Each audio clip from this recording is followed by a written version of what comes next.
There it is. We are live. But let's, before we get all excited, let's take a step back and wait and see if the changes last. Do they stick, or is it a flash in the pan here now, but in 9 to 12 months, people have gotten tired or their minds have changed or whatever. Yeah. Let's hold on. Right now, yes, it looks like, and not only that, but whether you like it or not, here is somebody that had the chutzpah to get into a position of power, saying that these were the things that he was going to do, and he is doing them. Yeah. Now, you can say that a lot about Trump, but there's a lot of things that he said that he is not doing, or he is doing the exact opposite, as well as some things that he said he would do that he's carrying through with. So it's kind of a mixed bag, I would think, if you supported him, as to whether or not you're happy with everything he's done, because he's been kind of all over the place as far as campaign promises, or maybe not promises, but just changes he said he would institute. Yes and no, but yeah. All right. So we're live. Yes. All right. Hello, live. And also, I posted the link, the website to the live YouTube address on Twitter. Okay. And I got fucking torqued the hell off because of the way Twitter displayed it. And that just sent me off in what the fuck is the point, man? What are you doing with that software that used to be the pinnacle of the way we all communicated with each other, particularly in real time? Yeah. And now you have just shit on it and made it just this dumbass thing. I don't even know what the point of it is anymore. And I got really frustrated with that, because on Blue Sky, it appears exactly as a useful link should appear. Yep. On Shitter, it appears as this thing with no title, and you're like, I'm not going to click on that. I don't know what the hell that is. And so I am, as the person that posted it, wondering, what's the point? Why did I do that? Because it's not going to do what I wanted it to do. So yeah. All right, I got a couple things to show here before we get started, because I'm going to talk about this during the actual episode, but I'll have to direct folks to the video if they want to see the stickers that I'm talking about. But let me reverse, or let me unmirror the camera. Otherwise you'll read them backwards. So, all right. So I've been, over the last couple of months, I've been getting some stickers for the various podcasts. And what I would like to do, and I'm probably going to talk about this over the next couple of live streams, just to make sure we get everybody. But we'll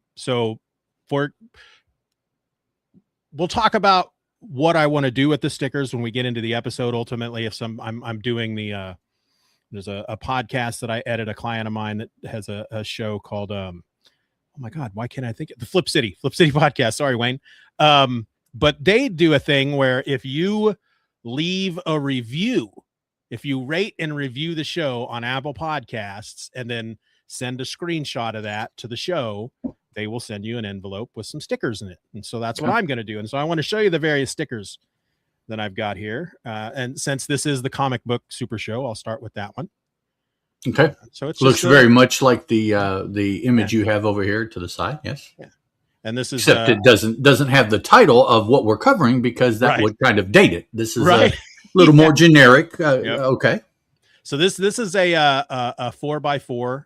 I've got smaller stickers, but I didn't get this one in a smaller version.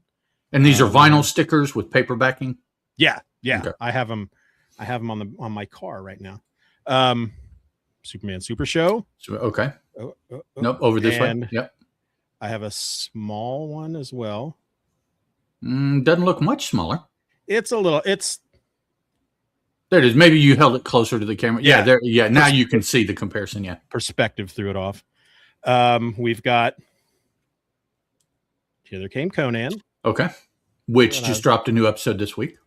That's right. Goes out Monday for everybody. Okay, I'm sorry. Yeah, some of us got it, but yeah, okay. I can never tell the difference because I listen to it whenever, wherever I get it, and so I'm like, wait, I've listened to this 4 times already. Why is that? Yeah. So, even though I've changed this up a bit, Steven or else. Okay. And I got a small one as well. Mm-hmm. And then the last one is G.I. Joe. Okay. G.I. Joe podcast. So, yeah, if you leave anywhere that you can leave a review and a rating, and then send that to me with your address, and I will send you some stickers. Okay. Cool beans. Bill, some of us are more equal than others. Oh, yours are coming, buddy. Ouch! Was that a call out? Were you called out or what? Ooh, I don't know, man. Yeah, I don't know there. Other than that, have you seen my shirt? Yep. Oh, okay. You got the Conan image on a shirt. Yeah. Now this, because I have a shop out there, a Teespring shop where you can buy the shirts and whatnot. This is not from that. I ran across another like print on demand place, Pod Partner, I think they're called, and their deal is that they'll put bigger graphics, because normally with like a Teespring or something, they're about that big. But this, I gotta. Yeah, it fills the whole shirt. Yeah. Plus, I've got the URL on the back, and in the tag where the tag is on the back, it's got a little Steven or else media thing. Oh, he's talking about those of us who are on patrons supporters here earlier. Yeah, that's right. You do. Oh. Okay. Yeah. But I'm trying to figure out, because the thing with a place like a Teespring, they do everything. They have the storefront, they take the payments, all that junk. Pod Partner apparently just does the printing, and so you have to set up your own shop through like a Shopify or something, and those places typically charge you. And if my shop, the shop that's set up right now over on Teespring, if it's any example, nobody's buying shirts, so I'm not going to pay for a service. So yeah, but I really liked it. Yeah. Cool beans. I don't think there's anything else I'm going to say. I just have to remember to talk about when we actually start recording the episodes, the stickers, and leaving a review. Okay. I am recording. Are you recording? No. Thank you for bringing that up. And let's see here. ABC 1, 2, 3. ABC. Easy. Yeah, I'm recording now. Sorry for the musical interlude, folks. We like musical interludes. Probably once out of every 2 or 3 comments that I make, regardless of how long the comment might be, there's a song that pops into my head, because some aspect of what I said is a series of words in lyrics for a song, and so the song starts running through my head. And before I switched my camera back, because I like it on the mirror view, I did a little shopping, or I got something in the mail. Oh, okay. Okay.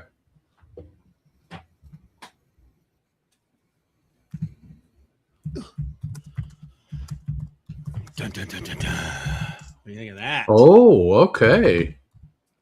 I'm really excited about this. Yeah. It's one of my favorite books back when I started doing Just Another Fanboy back in the early aughts. Is it the complete series? Is that an omnibus? Yeah, it's it says Compendium Volume 1. Oh, but okay. Is there anything left for a Volume 2? I don't know. I don't. Maybe a sequel or something that they did. Did they do multiple volumes? I don't remember. I remember the first volume of Proof, yes, but I'll have to reach out to him, Alex, and ask, because there's a part of me that feels like that's kind of a maybe. Oh, okay. Proof, right? Yeah. I just neat. did that for in the future if I wanted to. Exactly. Okay. Yeah. All right. I guess we can start this episode if you're ready. Sure. The following episode was recorded in front of a live streaming audience on Sunday, June the 7th, 2026. You're listening to the Comic Book Super Show, and this is episode number 5, Courage. Courage. Put him up. Put him up. Isn't that cowardly line? He just wanted courage. Courage. Mm-hmm. But he was brave all along. Yep. He had the courage he needed. He just didn't realize it. That's right. Put him up. Put him up. All right, hello and welcome to the Superman. Wrong show. Yeah, nope. Wrong show. Hello and welcome to the Comic Book Super Show. I'm a host. My name is Steven, and 1,000 miles over there to my right is another host, Mr. Ed Moore. Ed, how's it going? Pretty good, folks and gentle peoples. Hope everyone is having a good weekend so far. Here in Southern West Virginia, we've had excellent weather. We've had the typical summertime, too hot for a fat boy temperatures. So I think summer is finally here. Up to now, we've had up and down. We've had hard frosts. We've had some really cold ass rains. It was very end of wintry more than anything springish, moving quickly into summer here by the calendar in just a couple weeks. I mean, our cooler, colder springs should be well over by now with summer just about to hit. But no, it just now started being the warm part of spring like this past week. So it's here. We're enjoying it. And I hope it lasts like till this time next year, even though I know it won't. Yeah, it's been hot here. Not as hot as it will get in the really hot part of the summer, but it's been hot enough that it's still hot. And it's either been hot or it's been raining. And it's like, ooh, rain, it'll cool things down. No, because this is the season where the rain just makes it humid. Right. And it just makes it muggy. So now it's hot and muggy. Your temperature will say, oh, it's 10 degrees lower than it was yesterday. Yeah, but it feels 10 degrees higher than it was yesterday. So it's a pain in the butt. Because now you're walking through a whole ocean hanging in the atmosphere when you go outside. Yeah. Oh, did you see I got that Golden Age Superman Funko. Ah, yes. Is it a Funko? Yep. Okay. Yeah, finally went back and got it. I see him up there. Yep. So those are like, you got Frank, Madman, right over there. Superman, and Spider-Man. Spider-Man. Those are my top 3. Well, there you go. That's why they have a place on the top shelf. And I've got a Wolverine and a Daredevil around here somewhere. I got to get them up there. Just figures or Funkos? Funkos. Yeah. Okay. Yeah. The Madman's the only figure. Yeah. I always keep my eye on Funkos in case, something comes out that I like. But with the stuff that I've heard about the company here lately, I'm kind of scared to try to advance order anything or anything like that. Yeah. Since last fall, word started getting out that they were in really bad money situations. Oh, boy. And then at the turn of this year, they said, yeah, we're in really bad money situations. But yet they keep putting out advanced looks at stuff. I don't know actually in the stores or whatever, because I don't really have too many outlets that I can go physically see if there is new product actually coming out. Yeah. I assume there is, because I'll see stuff on, I don't know, Amazon when I go, or Big Bad Toy Store when I look at there or whatever. But I've really been afraid with a lot of their advanced solicitations. Maybe there's a figure here or there I'd like to get. And I'm like, even the company has said, yeah, we're having it kind of tough right now. So I'm like, well, it doesn't surprise me when they have so many different, very niche things that, I don't know, maybe they only produce a certain amount of them and blah, blah, blah. But it seems like every store that I go into that has anything to do with entertainment, whether it's a bookstore or a comic book store, or a music store, there are Funko Pops, and there are always an ass load of them. So I don't know if they, these places just bought a bunch of Funkos and they're just not selling. And so they're not buying any more until they sell. And that's where the money problems are coming for them. Right. And that every single thing that they put out is not theirs. So they have to pay for the license. Yeah. So they are laying out massive money for the 4-figure set of the musical group. or the 5-figure set of the movie actors for the movie or whatever. It's like, yeah, they got to be paying mad money for the licenses for those things. Yeah. I mean, that when I got that one on Friday, they also had in the place this big, I mean, it was a big box, and it was Run DMC. It was the 3 guys from Run DMC. Okay. Jam Master Jay had his turntables and everything. It had a whole setup, so it looked like they were on stage. And I saw it, and I was like, oh, that is awesome. I have nowhere to put that. And then I thought, and I bet it's expensive as hell. It was $30.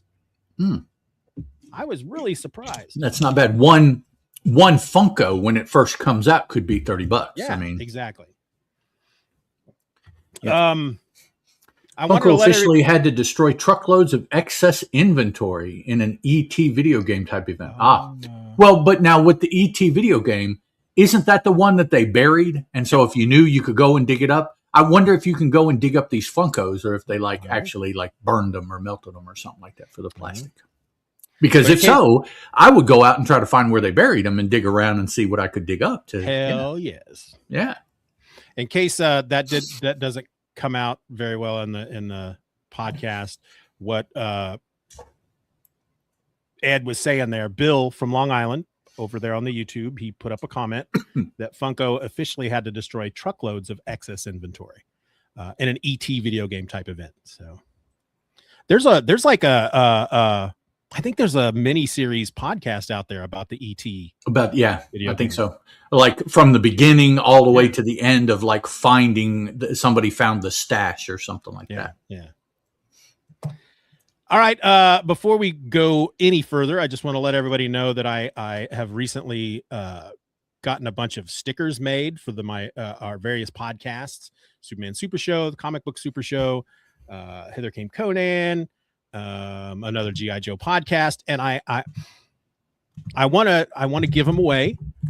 So for those of you who listen to the Comic Book Super Show, if the device or the podcast app that you use to listen allows you to rate and review the show, or just find somewhere like Apple Podcasts, rate and review the show, send a screenshot to stevenorelse@gmail.com.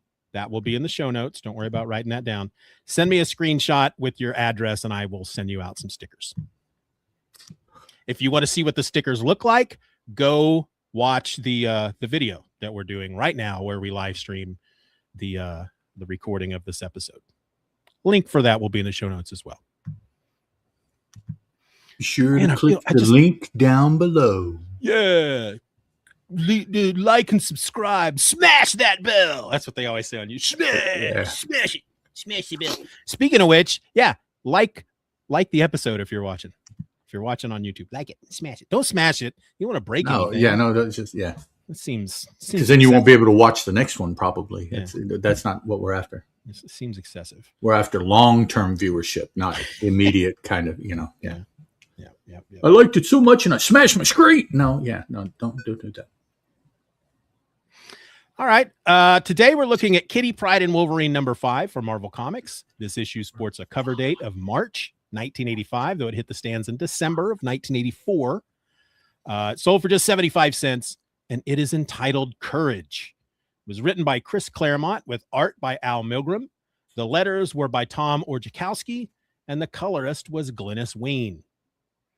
And here's what happened in the issue. Kitty Pryde goes to Tokyo and confronts Shigematsu, demanding that he leave her father alone. Then she decides to battle Ogun to the death, as well as change her name and call herself... I did that wrong. Then she decides to battle Ogun to the death, as well as change her image and call herself Shadow Cat because of her new ninja abilities. She changes places with Lady Moriko. Am I pronouncing that correctly? Do you know? I've always heard it Mariko. Like Mariko. Okay. Yeah, well, that's how I'll pronounce hard it. on the first accent, on the first syllable. Okay. She changes places with Lady Mariko, assuming that Ogun would try to kill her, and she was right. Kitty fights well, but in the end, Ogun tries to control her mind once again, but she resists. And so Ogun is about to kill her, Here, I'm gonna do that differently. And so as the issue ends, Ogun is about to kill her when Wolverine shows up. Ed, what'd you think? I enjoyed it. I'm glad. I was starting to get, kind of worried about Kitty. She was running into some concerns there by the end of the story, and I kept waiting. It's like, come on, the Wolverine. No, page turn. Okay, come on, back and forth. But Wolverine page. No, not yet. Okay, come on. So, yeah. So he did, and of course, in true comic book fashion, it was the very last page, which was one panel. So yeah. The final panel of the story was where what had been leading up to the last half of the book occurred, and so you're like, okay, that's yeah. It's weird because I feel like I remember Wolverine being in the entire story way more than he actually is, and I have to keep reminding myself it's not called Wolverine and Kitty Pryde. It's Kitty Pryde and Wolverine. She's the star. She's got right. top billing. So not that I mean, it's not that I'm reading it now going, where the fuck is Wolverine? Right. Because I'm still enjoying the hell out of it. I just, for some reason, I thought that there was more with him and Ogun fighting than what we'll end up seeing in the final issue. But sure. I mean, our memory is only 40 years old at this point about this. So it's like, your memory may be leading you wrong a little bit. So well, and the other funny thing is that for some reason, the moment I started to read this issue, the moment I opened it up and it got to that first splash page, I felt more nostalgic feelings for this issue than I have the other four before. I don't know why. Okay. It's like maybe when after it had come out, when I was, however old I was back then, maybe this is one I just read the last two over and over or something, Right. But could be. It was weird because as soon as I opened it up and got a splash page, I just went, "Oh, I'm back in my bedroom and I'm reading this comic book." So yeah, it's funny how, particularly for me, those at that time, handful of X books that were out. Anytime I read those, reread those now, there are bits and pieces of my memory that go back to when. Whether it be me or someone I knew, some other aspect of pop culture, and particularly it's things that chances are I haven't really spent any time revisiting. Yeah.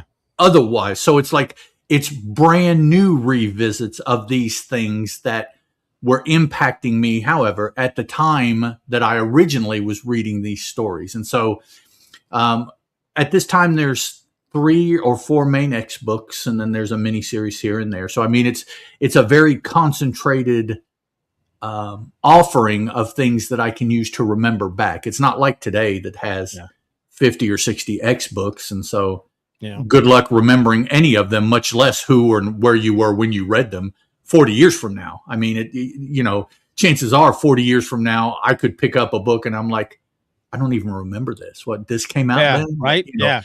Whereas these, because they're so concentrated and focused, it's easier to get back into that frame of mind.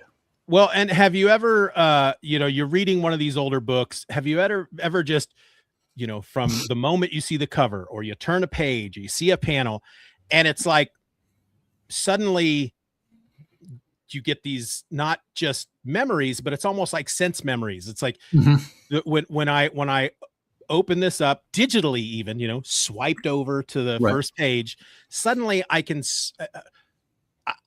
it's weird to describe because it's not like I was smelling things, but it's just suddenly my environment, something about the environment felt like there should be tape cassettes laying around and, action figures. And basically it felt like I was back in my bedroom and as a teenager. And that's weird when that happens. And that is powerful for something to be able to do at whatever it may be.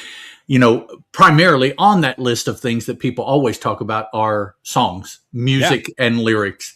They absolutely do that throughout your whole life. I mean, you can pick songs, every 10 years of your life and replay it. And there you are, 10 years old, 20 years old, 30 years, so yeah, it's, I'm getting to the point where I'm enjoying the sensations of doing that more and more. Yeah. As I get farther and farther away from that. Not that I necessarily have forgotten, or I don't necessarily have a desire to, go back or remember those or whatever. But I do like the aspect that I can go in here and I can pick now a hardbound collection of whatever, open it up, and I'm like, this is then, even though it's not, but it's like, no, it is. It does happen to me more often with music. Yeah.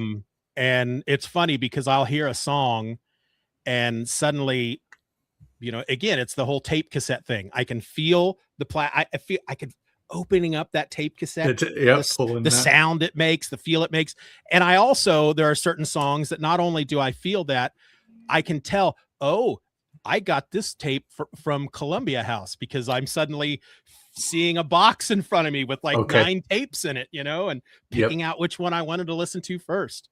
So. Yeah, I have a habit in my mind, and usually when I'm with somebody, which is typically going to be my wife, when I'm listening to music, I don't do too much when I'm sitting in my office at work or what have you, but I'll hear a song and automatically I start singing the next song on the album or the next song in the tape, because that's what comes next. It's, even though it's no, you're listening to a playlist of one song of a whole bunch of different things. And it's but no, the next song was, it's been happening to me a lot recently, because just a couple of weeks ago, I kind of made this decision.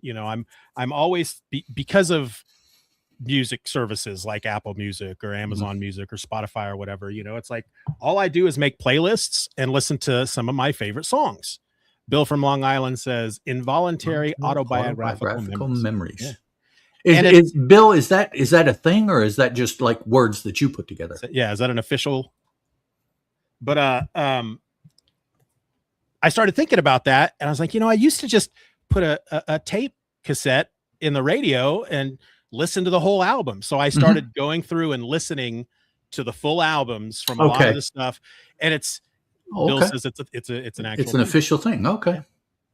But so there's a lot of stuff that I've only been listening over the last 20 years to maybe 2 or 3 songs off that album all the time. And so I'm hitting songs that's I was driving down Main Street in Eudora, Kansas when I first heard this song, Yeah. Memories triggered by sensory input, says Bill from Long Island. Yeah, the brain is a thing, man. It's just crazy. No wonder it's so easy to for it to be off kilter. Yeah. As massively awesome as the things that it can do, it's got to be just a hair's breadth from not being able to do that, or from doing that incorrectly or differently or what have you. So it's no wonder that there are, millions of people that, in all honesty, the way that they experience their reality is different from the way I experience mine. Yep. Absolutely no judgment, good or bad, right or wrong. Just it's different because there's just this one little thing in the brain that is different between the two of us. And so that makes the difference. Yeah. It's pretty profound. Almost I think profound on almost like a religious level, how profound religions are for people. Thinking about what the brain does is just wow. Yeah. Or as we get older, the things that the brain doesn't do is also the things that your brain used to do and just doesn't quite handle very well. Yeah, no, it doesn't. I can't do that. Yeah. the old computer slowed down, and you unfortunately we can't upgrade. No, I can't put in more RAM or change the BIOS. If my battery runs out, that's pretty much it. I'll have to figure out how to do without it. And all right, you want to take us through this issue? Yes, sir. Okay, we'll start here on the front page on the front cover. We see over here in the corner, about 2/3 of the way down, it's signed by Al Milgrom. So my assumption is going to be that he did pencils and inks if there are both. I don't know necessarily that he would have done the coloring. I don't know that he colors, but so this is all him. Again, we have this concept of a split, either, obviously it's a left or right, but it could also be interpreted as a right or wrong. It could be interpreted as good and bad, whatever dichotomy you want to use. The interesting thing about this cover in particular is that in the background, as you can see, you have the, I was going to say the head, but what is that? Bust? Is that a bust? Yeah. Yeah, like this from the shoulders up. Yeah. Of Wolverine in his tan and black costume, which is for me, it's the appropriate Wolverine costume. Yeah, I know there are people that like the blue and yellow, and it's like, yeah, okay, no. Tan and black, or light and dark brown, or however you want it shaded. That's, yeah. It ultimately, like everything else, it depends on what you were exposed to usually first. Yeah. I just read a whole article, I can't remember, about the origins of the G.I. Joe movie.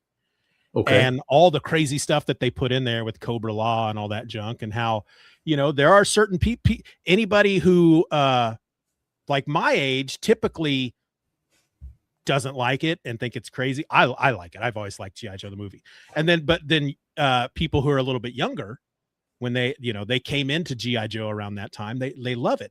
It's like the Ewoks as well. Older fans hate the Ewoks, younger fans love them. Yeah. But here we have the head of Wolverine, and he's holding up one hand, and you can see this is the traditional. He has 3 claws, which basically, if you look at your hand, is one between each knuckle. So that's why there's 3. He's got the claws extended. Now, the middle claw is basically the line between the 2 sides of the cover. The left side, as we look at the cover, is Kitty Pryde in her Shadowcat outfit, with a scarf that is way too long to be practical and is going to end up breaking her neck. And then on the right side, we have Ogun wearing his demon mask, which we have seen that it's something he can put on and take off. No, we have seen him without it early on, but that was really before we knew who he was. Yeah. So we now know that essentially he's a man, and he likes to wear this mask for intimidation purposes when he officially works, whatever, to hide his identity. That scarf is ridiculous. I mean, why give your opponent something to grab onto? Not just your opponent, but get caught in a fucking door, get caught in an elevator, get caught. That's just. I will give Kitty Pryde a pass, because even if somebody was to grab a hold of it, or she got it caught on a barbed wire fence, she could just phase. But depending on what she's doing, can she phase fast enough to not break her neck? True. It's not like it's going to catch her arm and jerk her. No, it's not only that, but it's probably wrapped around her neck. So if somebody or something were to pull on both sides, it'll constrict, it'll choke. She won't be able to concentrate enough to phase, and it'll break her neck. I mean, it's a bad idea.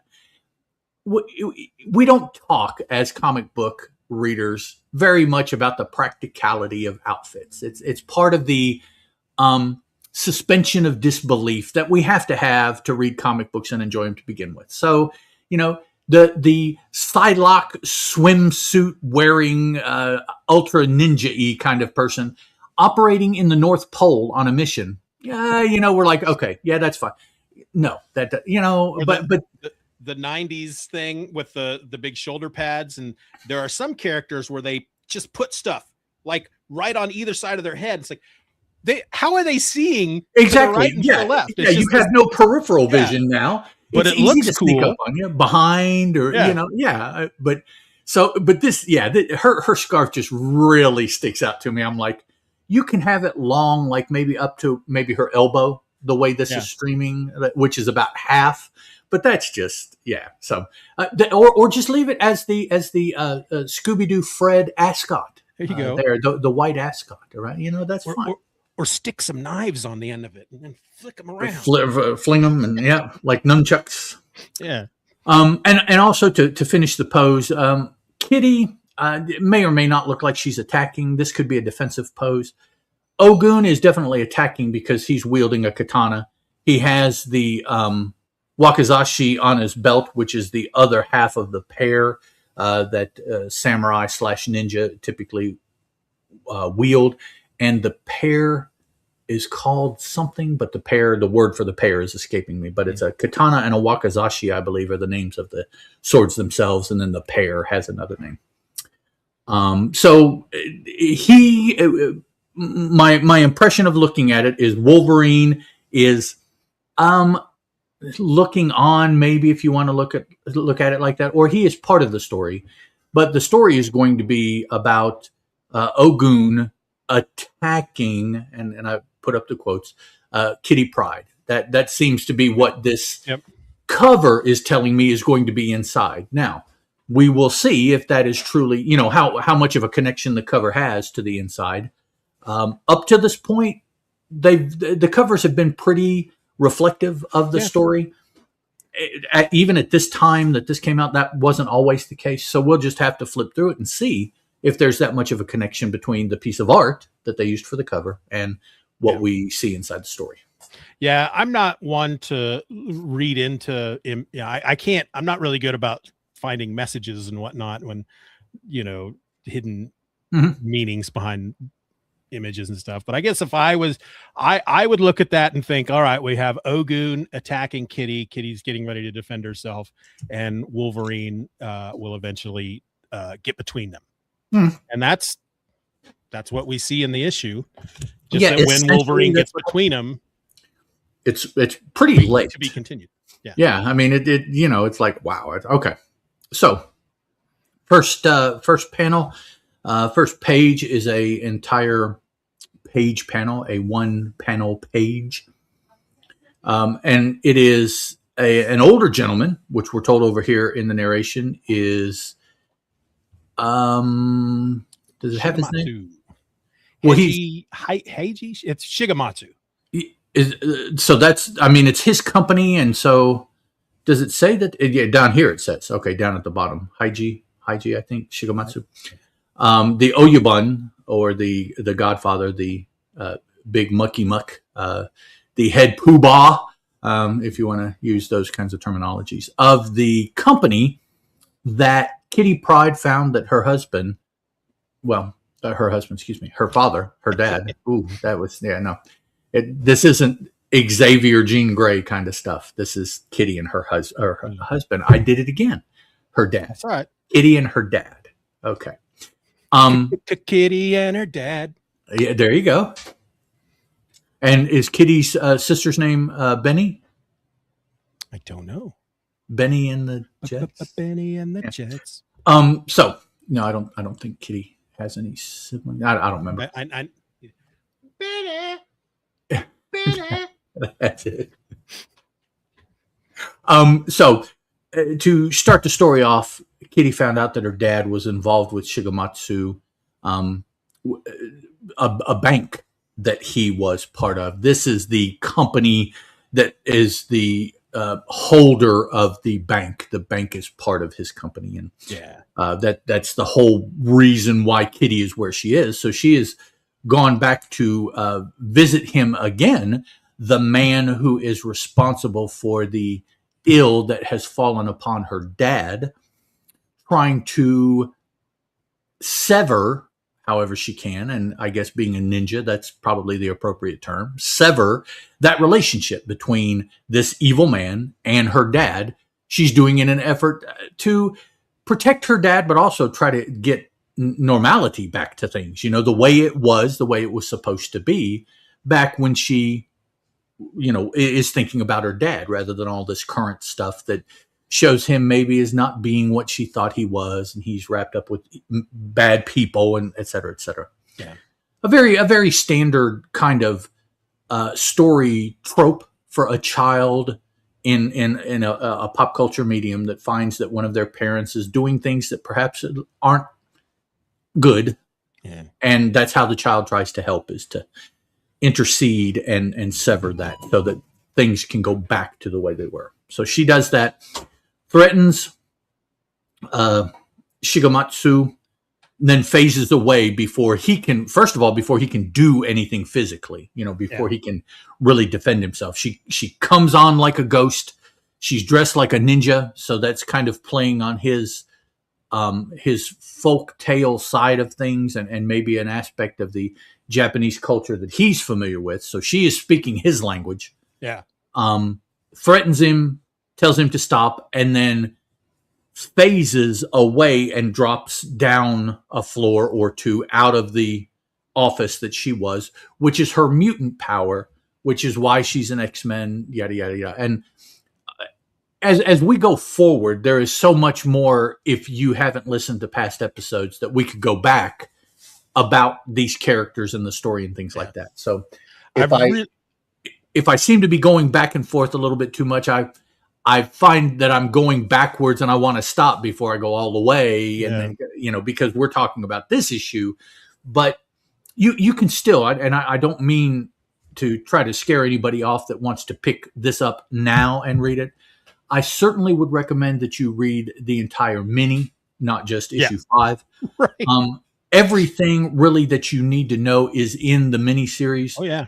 There are avenues that you can take for a whole bunch of background information outside of that, as far as the characters and the situations. But this story is complete, and just definitely don't just pick up 5, or because you hear us pick up 5 and 6. Try to get all 6 of the books and get the complete story. Yeah, I don't think I started reading X-Men until after I read this miniseries. Oh, okay. So I came into it without a lot of knowledge on what was going on, and I liked it. Was this the reason that you wanted to read X-Men after you read this, or were there other? Okay.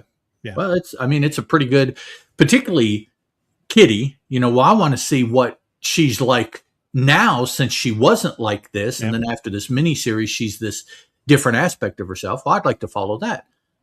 Wolverine, who is this dude and what's he doing? That's like all kinds of major story you could go on.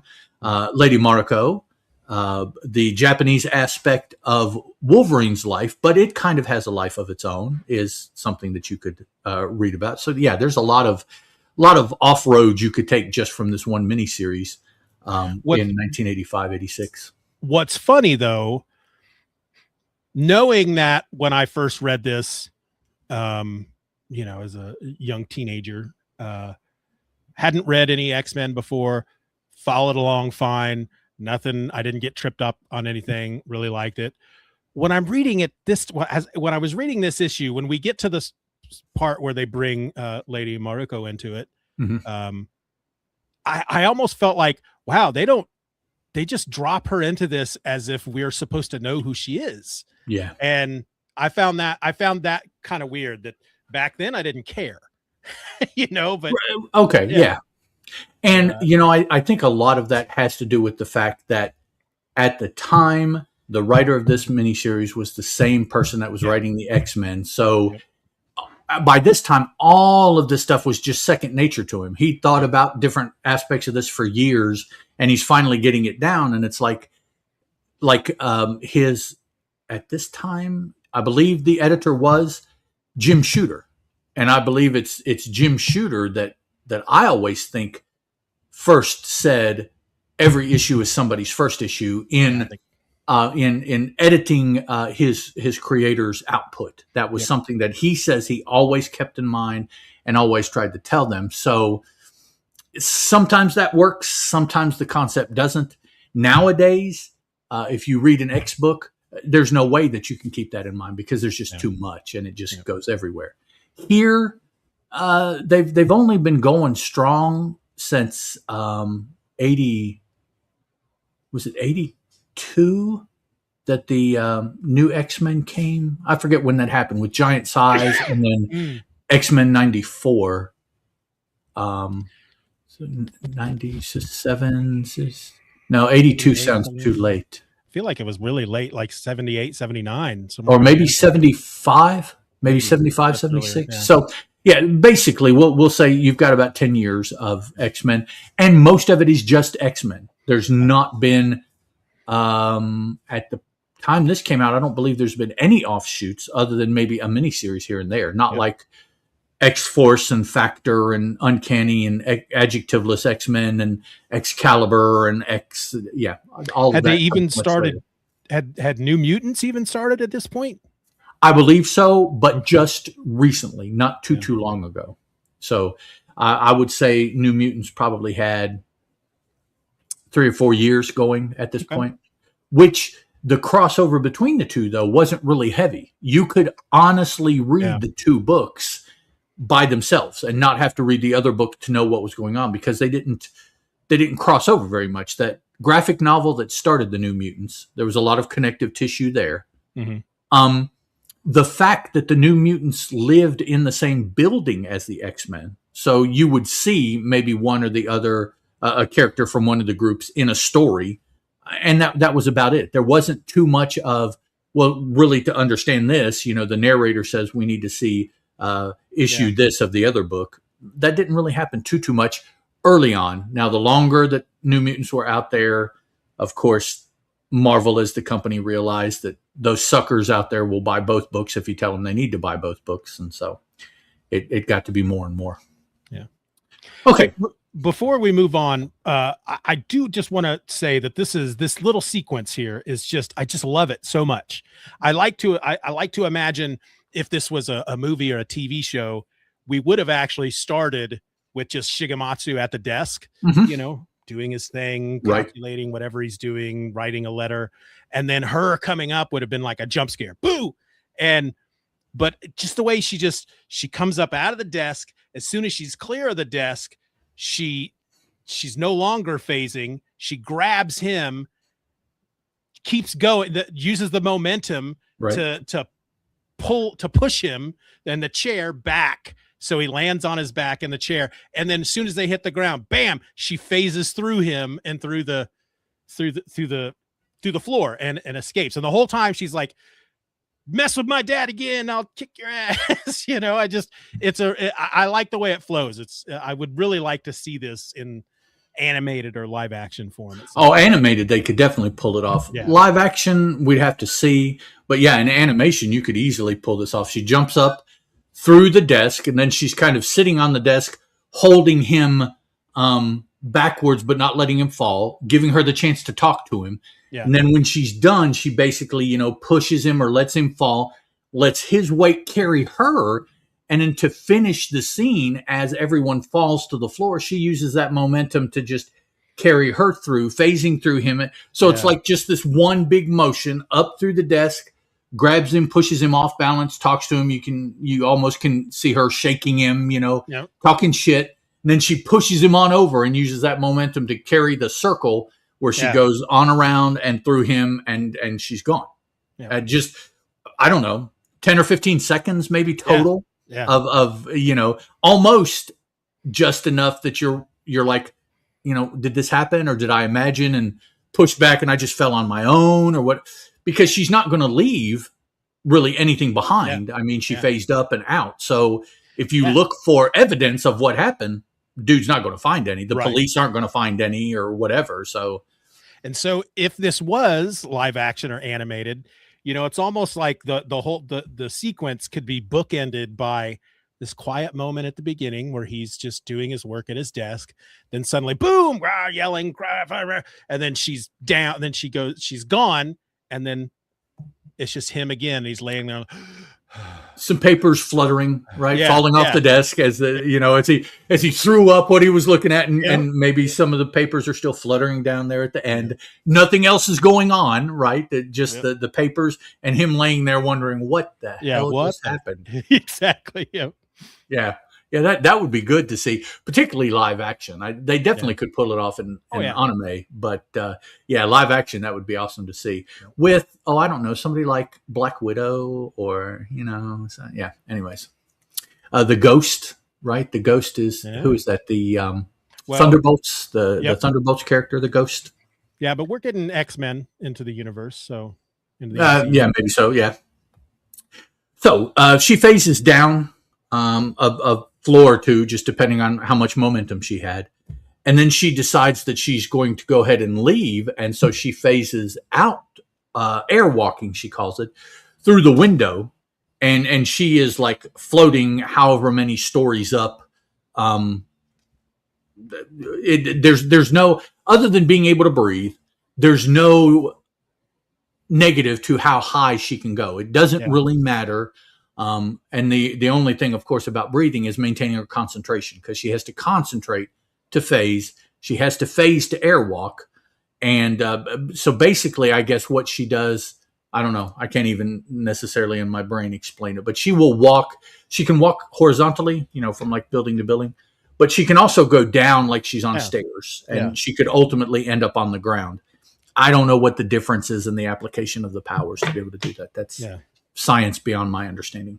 But she finds that she loses concentration here. And of course, in losing concentration, she becomes 100% normal flesh and blood, which typically just does not float. So she starts to seriously not float. Yep. To the tune of, I believe, 32 feet per second squared. So that means for every second that you fall, your speed doubles. 32, 64, 128, et cetera, as far as how fast you're falling. So that's why it's not the falling that gets you; it's the sudden stopping at that speed. That's normally what the problem is. So now she finds herself falling, and you can see in this one panel she's scrunching up her face, trying to concentrate really, really hard. Which to me is like, okay, that means that when you hit the ground, you'll just go right through it. Yeah. But you already have this type of momentum built up. And I don't know how phasing necessarily is going to stop the momentum unless you phase enough that you become like smoke and the wind just like dissipates your body, which is an issue Kitty faces in her career farther down the road. But so I don't assume or presume to necessarily understand physics, but I think I understand enough to know that once your momentum, particularly in gravity, starts going in a certain direction at a certain speed, you have to unmomentum in order to stop it. You have to reverse the momentum. You can't just change your state. Yeah. And anything in motion tends to stay in motion. Yep. A body in motion tends to stay in motion. So, and she is in motion very, very fast. And, plummeting. Who knows? I mean, the way this is, it takes her several seconds to reassert her phasiness. So she's going 400 or 500 miles an hour by this point. I mean, she is zooming. So she does manage to reassert control over her phasiness, and she stops. I don't know that it works that way, but okay. Stops almost right in front of a police helicopter. And so now everything was going good. She had one witness to what was going on, Shigematsu, who may or may not, he's going to believe what his eyes saw him because he knows, but arguably convincing someone else that he's not going to really be able to convince them of what happened. Nobody is seeing her do anything, phasing down through the building into the air walking, all of this, until suddenly this helicopter probably saw her drop into visibility.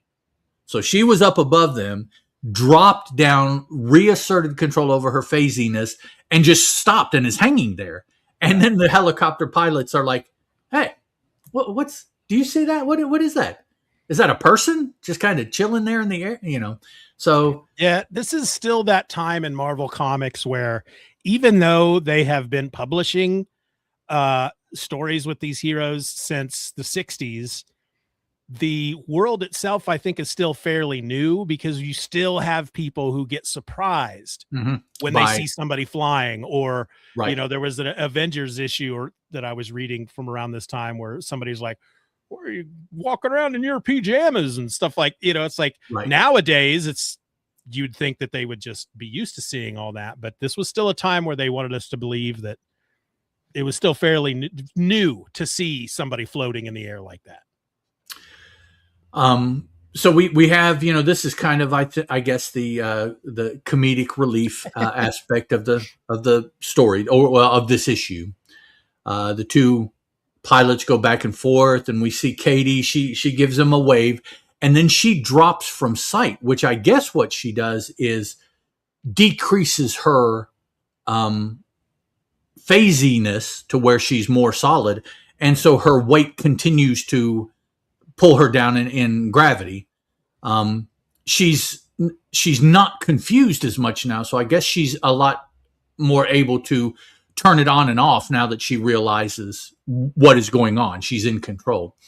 So I guess she gets more solid, drops, but then we see as it gets close to the ground, she phases again, because she phases through an overhang of a building and then through the street, dropping into the subway area of Tokyo, which I think is where they are, but becomes solid enough to land on the subway platform. So she's very much controlling her phasiness. And of course, anybody in the podcast can't see, but I'm moving my hands in kind of an on and off kind of aspect. Like the phase was on, and then she lost it, and the phase was off, and she fell, and then turned it back on to hover, saw the helicopter, turned the phasiness back off to drop some, but maybe, just a little bit. And then she turns the phasiness on as she's getting down to go through the building and the street.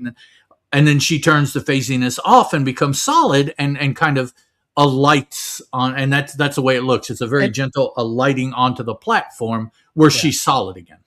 And she's got enough control over it that she somehow manages to leave the ninja outfit right in the half in and half out of the right. She turns off the phasiness to all of her outside clothes, and so the outer layer becomes solid, gets trapped in the roof of the subway as she phases through. And so when she touches down, she's in her more normal outfit, still with this long ass scarf. And she already left one scarf up here with her ninja outfit. So she's wearing 2 long scarves. Yeah. Anyways. So it's too many scarves, Kitty. She is too many. Yeah, really. She goes to the bathroom and puts on some makeup to kind of a 80s, 90s new wave kind of makeup thing. It's part of her shadow cat persona. She always wears like you would a mask, only it's makeup that she's put around her eyes, almost like the Green Lantern, just across the eyes kind of mask. Yeah. I can't necessarily think of who in the Marvel universe does that. Green Arrow during the Mike Grell days. Mm-hmm. His were like that. It wasn't like one big domino mask. There were 2 separate bits, one on each eye. Well, I wonder if he used some kind of makeup also, rather than like a mask. Probably did. So she does that. Disguises, I guess, herself from being Kitty Pryde, in case somebody is looking for Kitty Pryde. I mean, she was the ninja, right? She ditched it, and now she is un-Kitty Pryding herself because she ditched the ninja stuff. So she puts on some makeup, and I guess, I don't know, kind of like in one movie I saw where people had a hard time with facial recognition cameras working on them because they had tats on their face, and it really threw that off. So maybe this is what she's doing. People visually will have a hard time remembering her from being a person or this thing that had this blue eye makeup on, and that's So she does that, gets on a train. We get a really cool ad for Marvel Star Comics in the issue, which I really, really enjoyed. Star Comics was cool. Back at this time in the middle 80s, it was Marvel's attempt to truly make kids books. Yeah. And they had a whole line of, most of them were licensed characters that they licensed children's characters from outside and did comic books for them. Ewoks, you mentioned Ewoks earlier. Ewoks was a book that they had. C-3PO and R2-D2 was a book they had. But yeah, Star Comics, cool stuff. Yeah, we'll see the ad here in a bit. Got him into trouble with, what was his name? Royal Roy. They got in trouble with Royal Roy when they produced that book. Yeah, because it was so much like Richie Rich. Is my video moving for you? Because No, it is not. Frozen. It is frozen, but your audio is coming through just fine. Okay, well, I'm not going to worry about it then. So, okay. So now let's see. Kitty is in the subway going, I don't think she says really, perhaps going to wherever she's hanging out, because she was hanging at, with Wolverine at his former, betrothed's castle, Mariko. Bill says that it's frozen. It's frozen too, yeah. So, but she wanted to get away from Wolverine because she had to find herself after what Ogun did. And so she's living, I don't know, maybe she's living in the hotel room her and her dad set up when they first came. Yeah, I don't know, but she's going somewhere.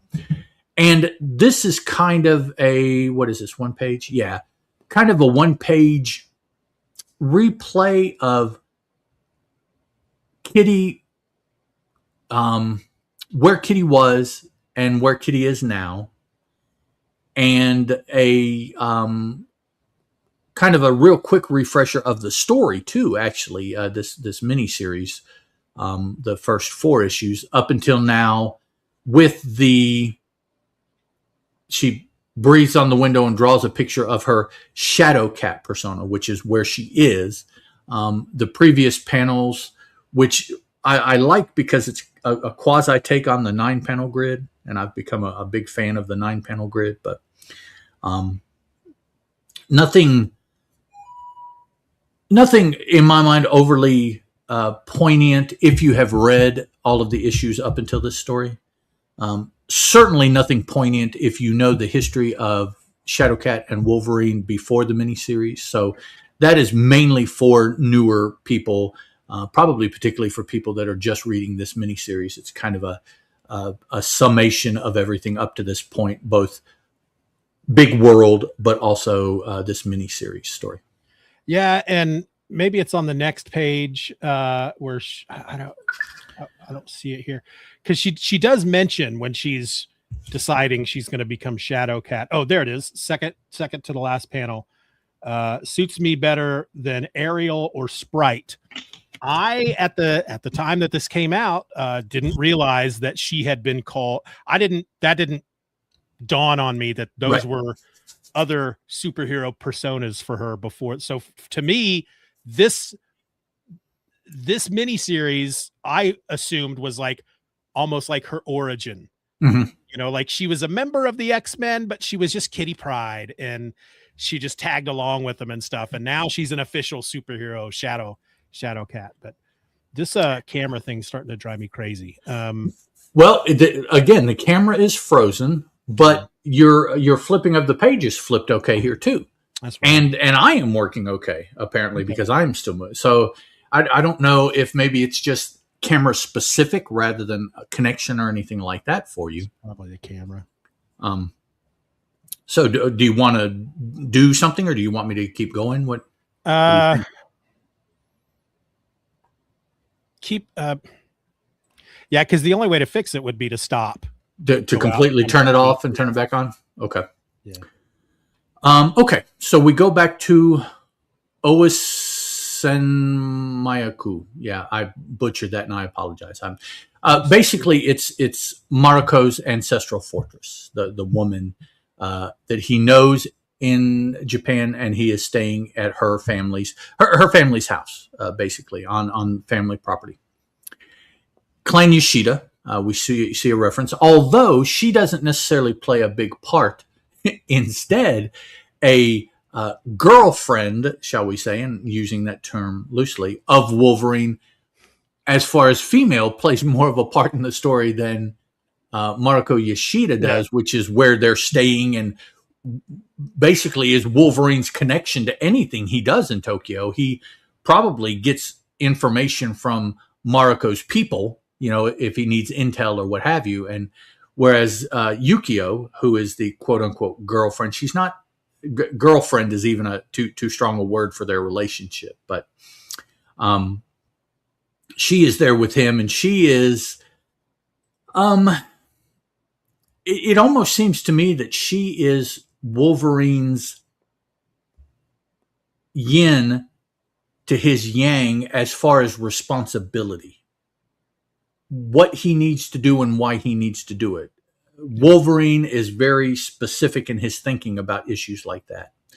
And Yukio is very not specific about how she thinks of things like that. She's a very much a fly by night, or a care, not a ne'er-do-well, but a care-do-well, or, you know, I mean, all of these, she's very flippant about how she lives her life. And so what she feels is expected of her from herself is very small. Basically, she truly believes she can do whatever she wants to, however, whenever.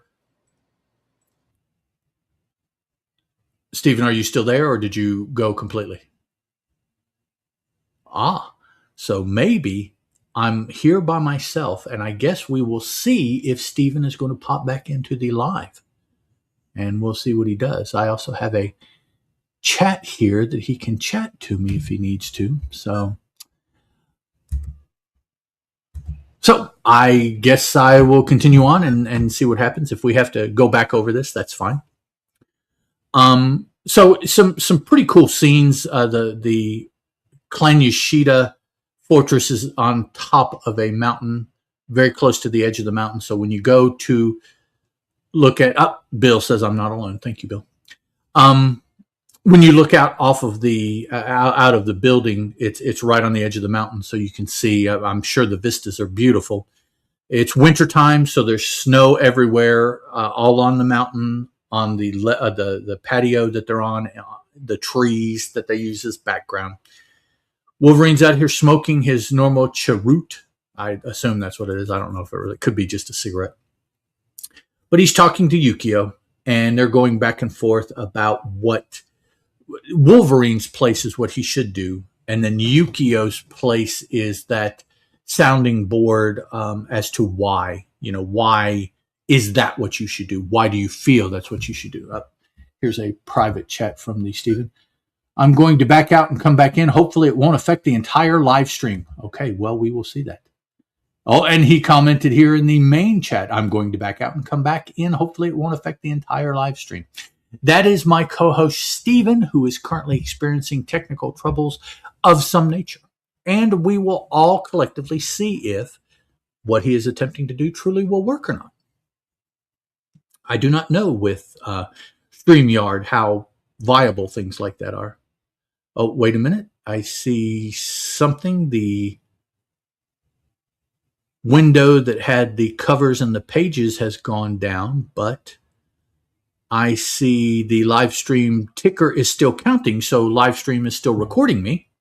So, look around. Okay, so interrupting Wolverine and Yukio is Kitty's dad, and he comes out rather upset because he feels that Wolverine is not doing enough to find his daughter. Which let's all step back and recall that anything that is going on with his daughter is because of him. So he is the cause of the problem he feels Wolverine is not solving to his standards, to the way that he would solve the problem. Like he even knows at this point how to solve the problem. He got into this problem because he doesn't necessarily think clearly. Oh, I see. Oh, there is Steeven Orr's smiling face popping back in. Can you hear me? We can hear you. So we have audio and video. Yeah. All righty. That's what I get for trying to use a different webcam. Okay. So thank you, Bill. Apparently it looks like from what I see, everything is working correctly. I'm moving. I'm assuming you can hear me. Steeven is moving, and he could hear me when we were conversing.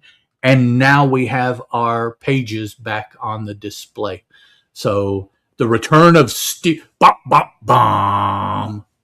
So for those of you listening to the episode, I don't know what I'm going to do when I edit this together.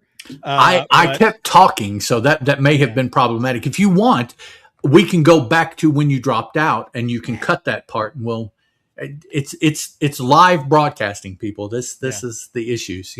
This is why everybody at CBS is getting fired, because they can't deal with this. No, I'm kidding. That is not at all why they're being fired. So, and there you go. So there is a nice big fat date for this episode. If anybody is following popular culture, you understand the CBS thing, and I just mentioned it. So you can't get rid of that. Yeah. Okay, so we are on the next page or two, if you want to catch up visually there. Okay. Yes. Sorry. That's okay. There? No, back one. That was the page before, it looks like. Yeah.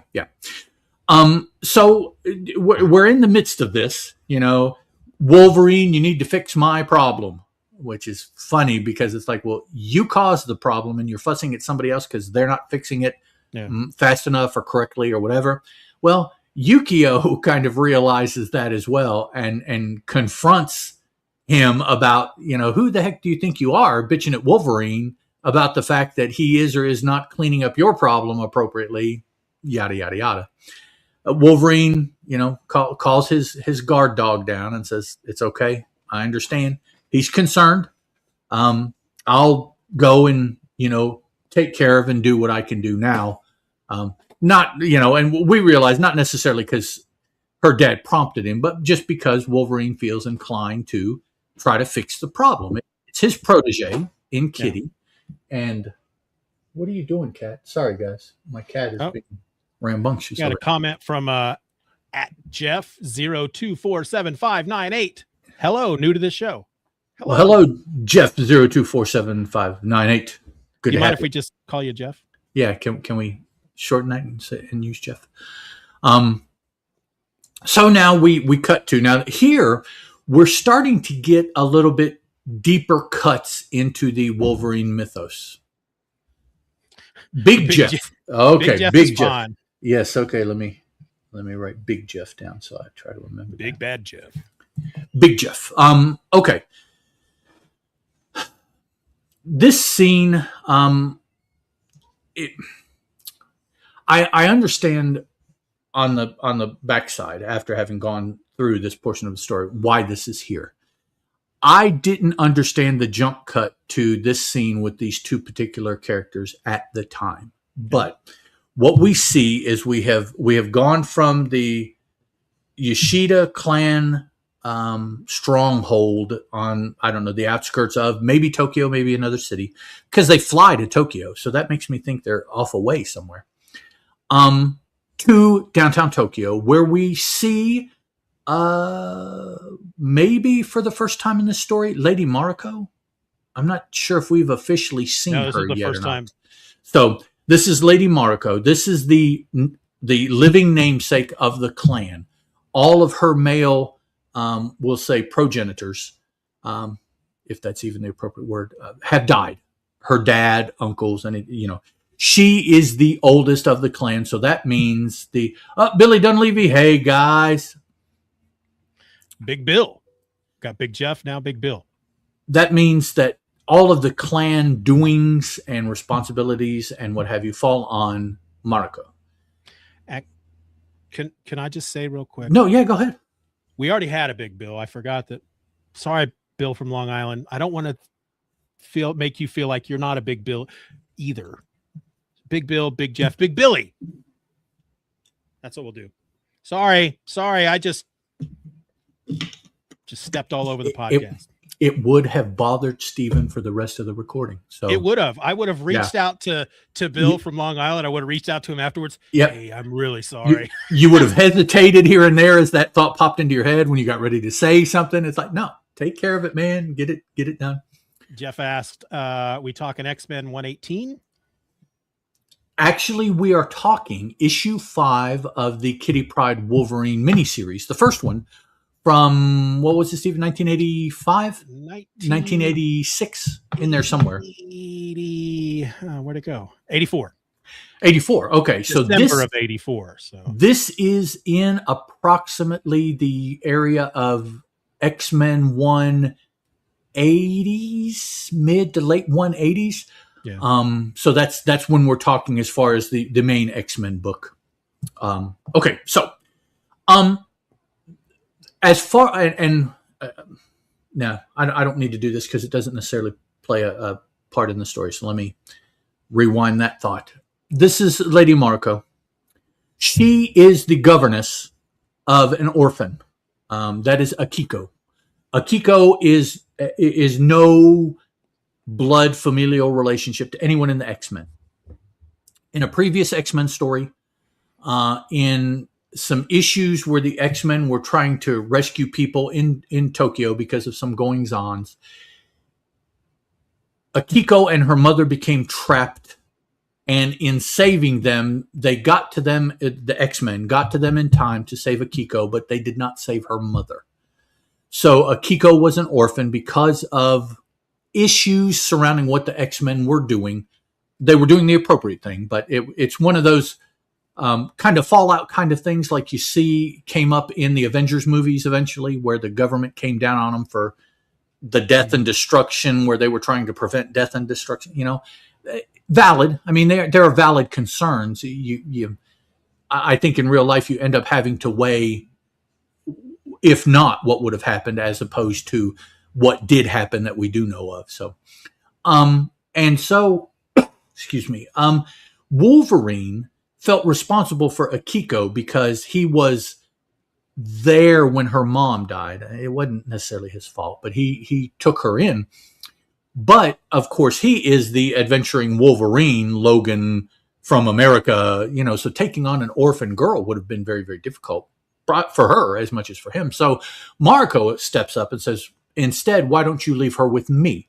I don't have necessarily all these other things going on. I don't have a husband that I have to worry about. I don't have children that we have to blend in. I can take care of her. So Akiko stays with, and throughout the run of X-Men moving forward from here as well, grows up with the Lady Mariko in Mariko's household. Now we will see Akiko on and off moving forward, just like we will Mariko moving forward. All of them typically having to revolve around Wolverine somehow. So he is the contact point between the X-Men and this aspect, Tokyo, Mariko, Akiko, of Wolverine's life. So, okay.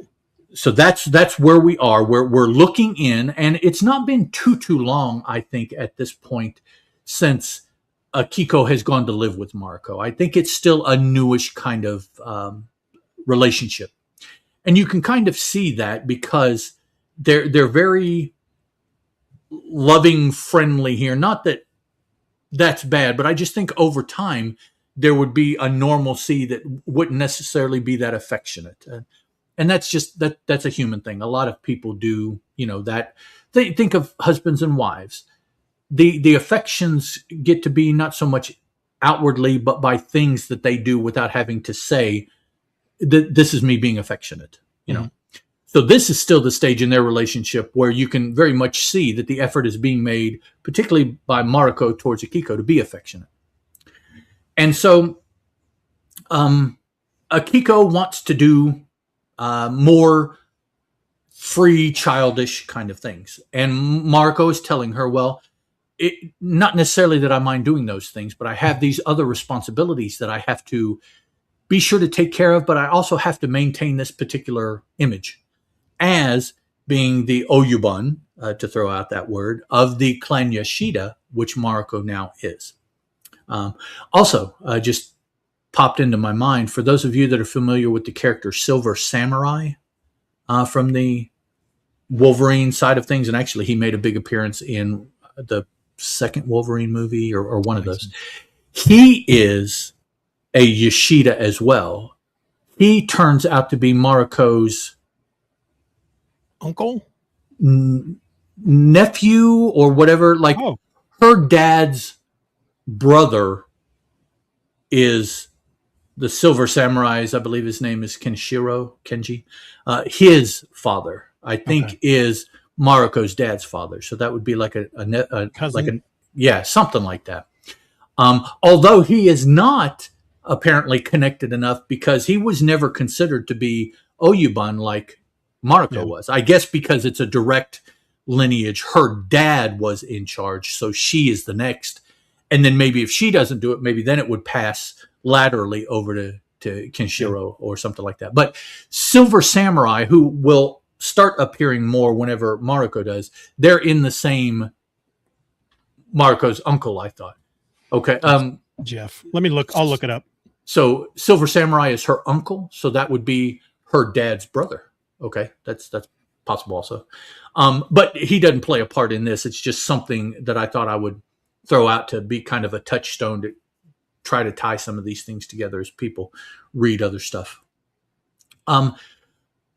Ultimately, what we're seeing here, what's going to happen is these two characters, Akiko and Mariko, are being introduced physically. Now, I say that because Mariko has been introduced conceptually, as far as it's her family's home where everybody is kind of stationed and working out of because she and Wolverine have a thing. According to Wikipedia, he is the illegitimate son of Lord Shinjin. That's her dad. The half brother of Mariko. Okay, Yoshida. so it's a half brother, and that's also why he would not be considered outright to run things, because he's illegitimate. And yeah, you okay. So it's her brother in essence is what he is. Okay, yeah, half brother. Yeah, closer relationship than I was thinking. But Mariko and Akiko are being introduced because they're going to be used for leverage. So we see a little bit of the story between the two of them. It's not really explained there, and I don't really think too much it's explained throughout the rest of the story how or why that would be used as leverage against Wolverine. Yeah. It's implied. And if you know the outside of this story background of Wolverine, you absolutely know how and why that leverage would be applied. But I thought it was kind of lacking by the end of this story, the way that those characters are used. And Agreed. If you didn't know, you would certainly be left wondering, well, Wolverine's a nice guy, so he's going to care on that level. But it's like, but why would he really care? What difference does this, So, and that explanation of Akiko and Mariko, that's why I did that, because then when you see that pressure is applied, why Wolverine is going to react the way, say the things, whatever that he does. So here is another instance of what I was saying. Narrator tells us later that night aboard a Yoshida private biz jet. Okay, they're flying to Tokyo, presumably from the clan Yoshida stronghold. So obviously, I mean, look at that thing. That's an airliner. That's a huge. So obviously, that's how far away the Yoshida estate is from Tokyo. I mean, far enough that it's worth taking a big ass plane. Yeah. So, because one of the previous issues, that was something that you had brought up, because that, right after Kitty Pryde stabs Wolverine, and then they drive him to they seem to drive him to the castle, because they arrive at the castle in a car and he's bleeding out and blah, blah, blah. Right. So maybe they just left out the fact that they had to jump on a plane to get to an airfield, and then the car that they're taking in that issue is between the air. Because still that whole thing about how they handled Wolverine's injuries, you're like, is there not a hospital closer that you could really take him to get the help, rather than, I don't know, halfway across Japan to it's like, So, so here they're going to Tokyo, and it's Wolverine.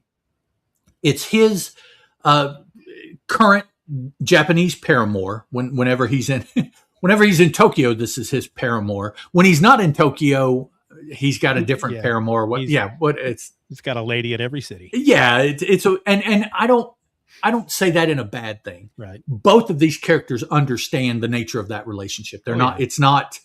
He's not treating her badly, like that sounds, or anything like that. It's it's one of the. Got to be careful here. It's one of the aspects of being in Tokyo that he enjoys while he's in Tokyo, and that's Yukio's companionship. When he's not in Tokyo, Yukio isn't there, so he is not able to enjoy her companionship. We'll just, so yeah. But yeah, like you said, a girl in every port. That's very much how this feels. Yeah. And Kitty's dad.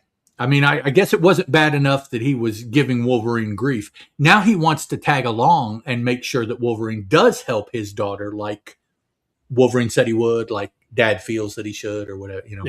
Dad should really have been made to stay home, because he's not going to help any situation that they find themselves in. He's not going to be a benefit to them. So, and actually, maybe in some ways, it's even a situation where it will split Wolverine's attention, in my mind, as I'm reading this, if he is out and about with them, because Wolverine will have to look for Kitty. He's going to have to be looking for Ogun, wherever he is. He's going to have to watch out for himself, maybe watch out for Yukio, but he probably doesn't have to do that to him. And watch out for Kitty's dad, who is just dragging around, getting in the way, So he should have cut bait and left her dad at home. And these 2 pages are, I don't know. I guess you would have to put this under character development. Big Jeff says, I agree. Dad is a liability. He just 100% is. It's like whenever I watch a movie that had like Jurassic Park, for example, they can't make a Jurassic Park movie without involving kids. And I'm always like, God, just get the kids. The kids are screwing everything up. You know? Don't let them out in the cars by themselves. Yeah. Don't, you know, The kids, people are, well, they're kids. Yeah. But they always make the wrong decisions in those movies. Yeah. It's like the adult will say, stay here, do not leave. And then five seconds later, they're like, let's go. You know?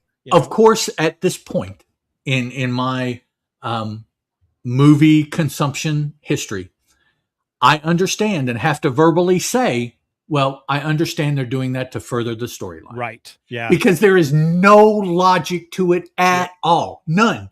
So the only reason would be, well, because they needed kids to get out there and get in trouble, to get the hero to rescue him. I'm like, okay. Because otherwise they're being stupid. Yeah. Or worse than stupid, they would only do this one time. And then they would not be around to do it again, you know. Yeah. But then, of course, they always have to have the kids save them at one point. Right. You know, so they're more than just there to get into trouble. Then, okay, well, it's a good thing they were there, you know. Yeah. Just storyline, just to further the storyline. Okay. Such a curmudgeon. So, these next two panels are just, we're getting some insight into Wolverine. We're getting some insight into Kitty's dad and the reversal, perhaps, of his feelings or his thoughts about who he was and what he needed to do before Kitty found out that he was going bad to now. Well, his daughter's disappeared. Maybe she's under the control of a demon. Maybe she's dead. Oh, let me rethink why we're here. Okay. Good on you, Dad, for having that epiphany, I think is the word for that. Yeah. Mainly to me, this is character development for Wolverine, particularly if you are not familiar with Wolverine. Yeah. You know, you have just picked up this miniseries, and that is maybe in total your exposure to Wolverine, because so far, truly, we don't know a whole lot about Wolverine, the character, just based on this miniseries. Yeah. We've seen him do some things. We've seen him have a need to try to take up for Kitty, get his butt kicked by her, which is something, if you just read this miniseries, if you know anything about their history, that is a profound occurrence that she was able to do that. So, a lot of this, we have several panels of him and Yukio further pushing the character development of Wolverine, because, of course, his relationship with Yukio is at a certain point before this story and then after this story. And Yukio, though, she plays such a profound part in the overall story of the X-Men, far beyond interacting with Wolverine. She interacts with another one of the characters of the X-Men and changes that character forever, to where that change is, to a large extent, still evident now in the way that character acts, not necessarily the way she appears, but the way that character acts. So, Storm. Oh, okay. They use Yukio in just a very profound way with that character, and it's not just a story. The character after that point completely changed moving forward to now from what she had been up until that point. So, Yukio, though she has spot appearances, is a very, very important character overall in the mythos of the X-Men. A lot of weight for very little visible interaction that we ever see. There are other characters that every 6 months you see pop up in X-Men, of course, like, I don't know, Magneto, let's say, for instance. Now he has changed so much that he is actually, once again, a member of the X-Men.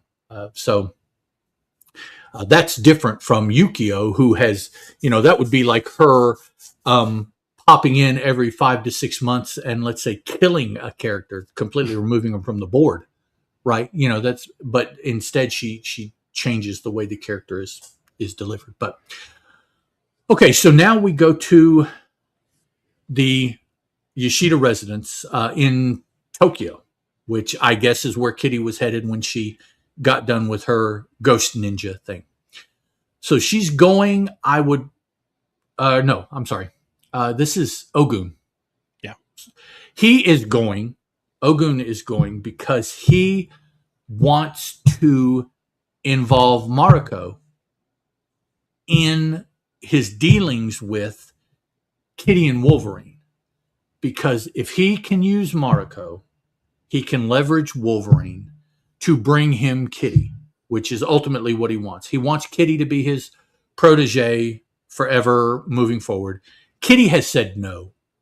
So Ogun realizes, well, I need something to force her hand, because if I can get a hold of her, I will be able to convince her or change her or what have you, just like he did initially.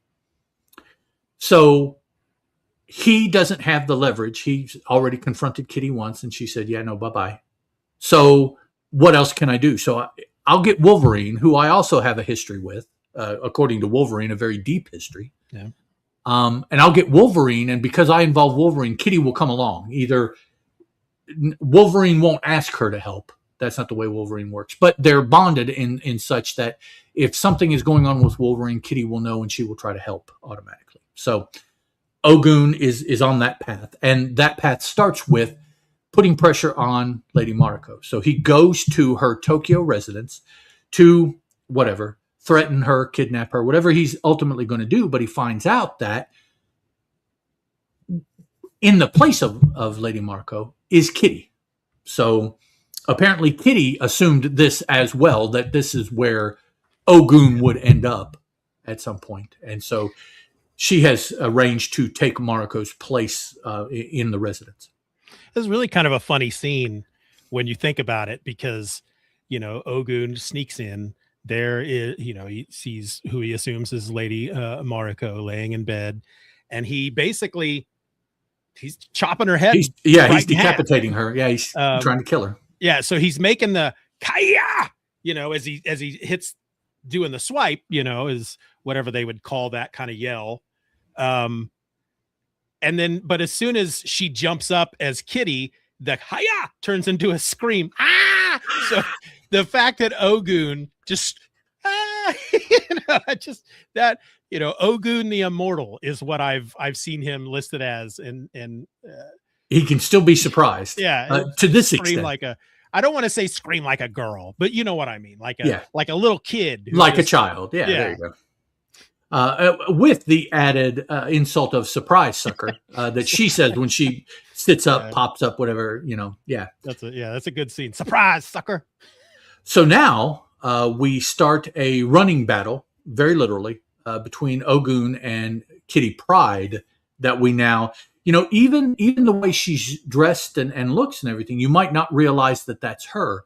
But the fact that the sword strike did not kill her because she was phasing, that gives away definitely that it's Kitty, even though it might not look like her really anywhere else. There's a couple panels where you can kind of see the eye shading where she did the shadow cat eye, but that's kind of iffy. I mean, if you're not really paying really, really close attention, you're going to miss that too. Yeah, it helps that, I mean, she's narrating it. So yes, she's POV. If we didn't have those narration boxes, we might not know who that is until the wig falls off. Right. Yeah. Yeah. And then we see she is looking much more like we remember Kitty, with the short hair, the leggings and boots you see in the scene where she's running at Ogun with the sword, and she starting to look more like the Shadow Cat persona that she took on, rather than this sleeping robed Mariko, which I don't know many people that sleep in bed with a robe on, which is kind of interesting, but okay. Running battle between the two, it's not really going much anywhere because they're so evenly matched, because everything pretty much at this point that Kitty knows as far as the fighting technique that she's employing, Ogun taught her. So it's a case of where I taught you everything you know, but I did not teach you everything I know. So ultimately he will be able to get the upper hand, even slight though it may be. We see an image here where she's attacking with a sword, and This may be the sword, I guess, that he brought in, because maybe in all of this, yeah, right here, the third panel where it starts, he drops the sword. So in the fight, she picks it up. She's going to attack him with it, but he also, besides carrying the dual swords, apparently he had a couple sai tucked into his outfit somewhere as well, and he brandishes the sai. In my understanding of the weaponry, in exactly the methodology that it is supposed to be used. That's what those wing spurs are for, is to capture the blade of your opponent. And now shattering the blade like this, I find kind of questionable, because Japanese authentically made katanas are supposed to be a little bit more sturdy than that, I thought. But that's what he does. At least I was happy to see that the sai is used in a way that I have always read is intended, rather than just the Electra kind of stabby kind of thing, which you could do with knives or whatever. Why a sai? The spurs, the antlers, I don't know the official term of it, on either side, are intended to catch the blade in defense. And then, of course, that gives you leverage over the blade to disarm or what have you. So he does disarm her. He shatters the sword. She is now at a disadvantage, so she continues to run away defensively, offensively, not necessarily just to run away to get away, but to run away to change the timbre of the fight, what they're doing. The timbre. Did you say the timbre? Sorry, that's a musical. I feel like the last time I heard somebody say that's how it's the timbre of the music. And I don't know. I might not be able to use it that way, really, but I was thinking the way that the fight feels. Timbre sounds right. She phases through the wall, and of course, Ogun has to run around the wall to an actual door. So it's kind of funny. It's like she takes a shortcut and he has to go the long way around to get into the hall. I don't know that it was intended humorously, but I thought it was kind of funny. She's just like, he's like, oh, okay, I got to go around. Yeah. He's probably like, well, shit. Yeah. Looking for the door. Where's the door? Yeah. So she's waiting for him. Now, okay, I thought she lost the robe earlier, but it's just flapping here when she's running at him. It was her wig that I guess I thought was the robe, but she still has the robe on. He runs at her into the hallway, and she's waiting for him and disrobes, if you will, and throws the robe on him kind of like you would a net or a big blanket or something like that to try to cover him up. Exposing these huge ass Yeah, I was going to say the word is escaping me. The scarf that she has had on and off. All he's got to do is just reach out there and grab one of those and just, So, I mean, it looks almost like she could trip over them. Yes, it really does. Yeah. So she kind of has the upper hand. She covers him so he can't see. His movement is restricted. She starts hitting him, slugging him, and so he pulls out the ninja flashbang trick. I don't know, black powder in an eggshell, I've heard it described as is what it actually was back in antiquity. I don't know. It's more like a ninja flashbang grenade is what it is.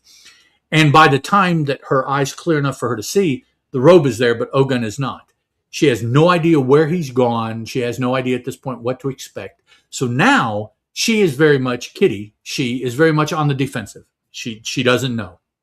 And her narration, when she punches him, she throws the robe over and punches him. He's apparently wearing body armor, so she kind of messes up her hand. Probably like the chainmail kind of stuff that Captain America wears. Yeah, kind of like that. And you can see over here in his hand, he's already pulled the little bomb thing, grenade thing, whatever, and he's holding it, getting ready to throw it down. So he's already preparing for that particular maneuver as she tries to slug him. So now is a situation where they're still fighting. Ogun is kind of able to relax because Kitty was on the offensive, because he has disappeared. He may or may not know where Kitty is, but he's not too worried about that. She certainly does not know where Ogun is and is concerned about that because she wants to find him to, I would presume, to kill him, probably is what she's after. So She's looking for him, but yet he is speaking and she can hear him. Like the whole apartment or whatever that she's in is bugged, has speakers, and he's talking like, on a microphone, that kind of thing. I would suspect more along the lines of the connection of them almost is on such a spiritual level that he's talking in her head. Yeah. Is what it is. Although she says his voice seems to be coming from all over. Now, maybe he's doing this because he's a magician demon kind of thing. He certainly did not have time to wire this apartment to be able to do it physically. So that is not the case. So either they are so much bonded that he is in essence speaking to her soul to soul and she can hear him that way. Or he is doing some sort of magic-y thing that he is just talking and projecting it all over the whole place. I don't think anything really gives away which one in this story. No, I don't think so. Now, in a subsequent story in the not part 2, but in the next chapter of Kitty Pryde, Wolverine, Ogun, we find out then, I think Wolverine understands this now, but we find out then that he truly is a demon. And that is how he is able to do the unexplained things that he's able to do, because it's supernatural. Okay. So, but here, everything is done in this story to make him seem human right up to the edge of what he can do. There's never anything that makes it obvious that it's like, no, it's got to be supernatural. Yeah. Everything that Ogun does is kind of explained in a flesh and blood kind of way for this miniseries. Now, the next one, they go on over the line to the supernatural. But he's talking to her, trying to unnerve Kitty. Okay.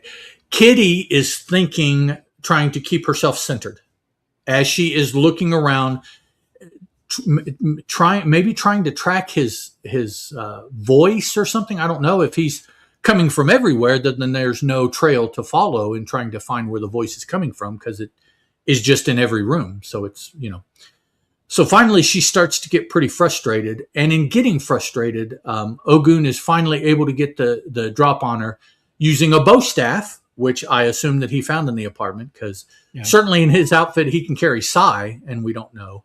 I don't know that he could carry a bow staff and hide it. And, that's, no. I think that's a bit much. Yeah. And he tells her beforehand that if she will not serve him, then Wolverine's foster daughter, Akiko, will take her place.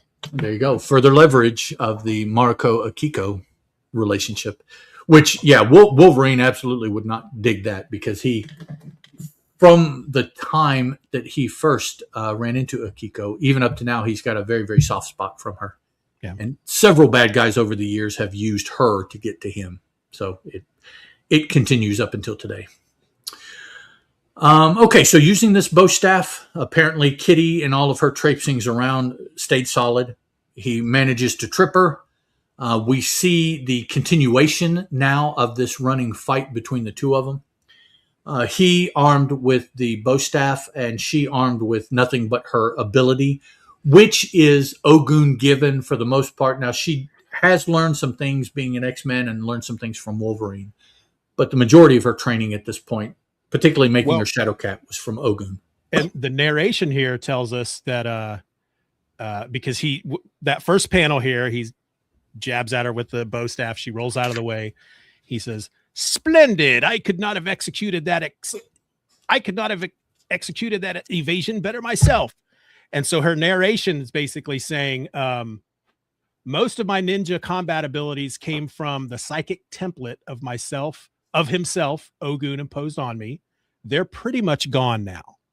So any ninja, she's losing her ninja skills. Yeah. I guess you could say the ninja go, right?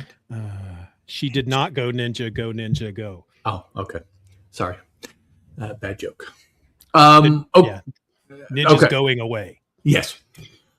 So she, let's see, she kicks the bow staff out of his hand. So he responds with a series of throwing stars, which I kind of have an issue with. I've probably spoken about that before. I don't believe originally the intent of this particular weapon was to be thrown, the stars. I believe it was more the concept was to be held with the spikes between the fingers and used in a hand to hand. But somewhere in popular culture, they were thrown, and so they've always been thrown in movies, TV, whatever. I don't think that was originally how they were done. I could be wrong, but I believe I have run across the fact that, yeah, maybe that's an exaggeration of how they were used.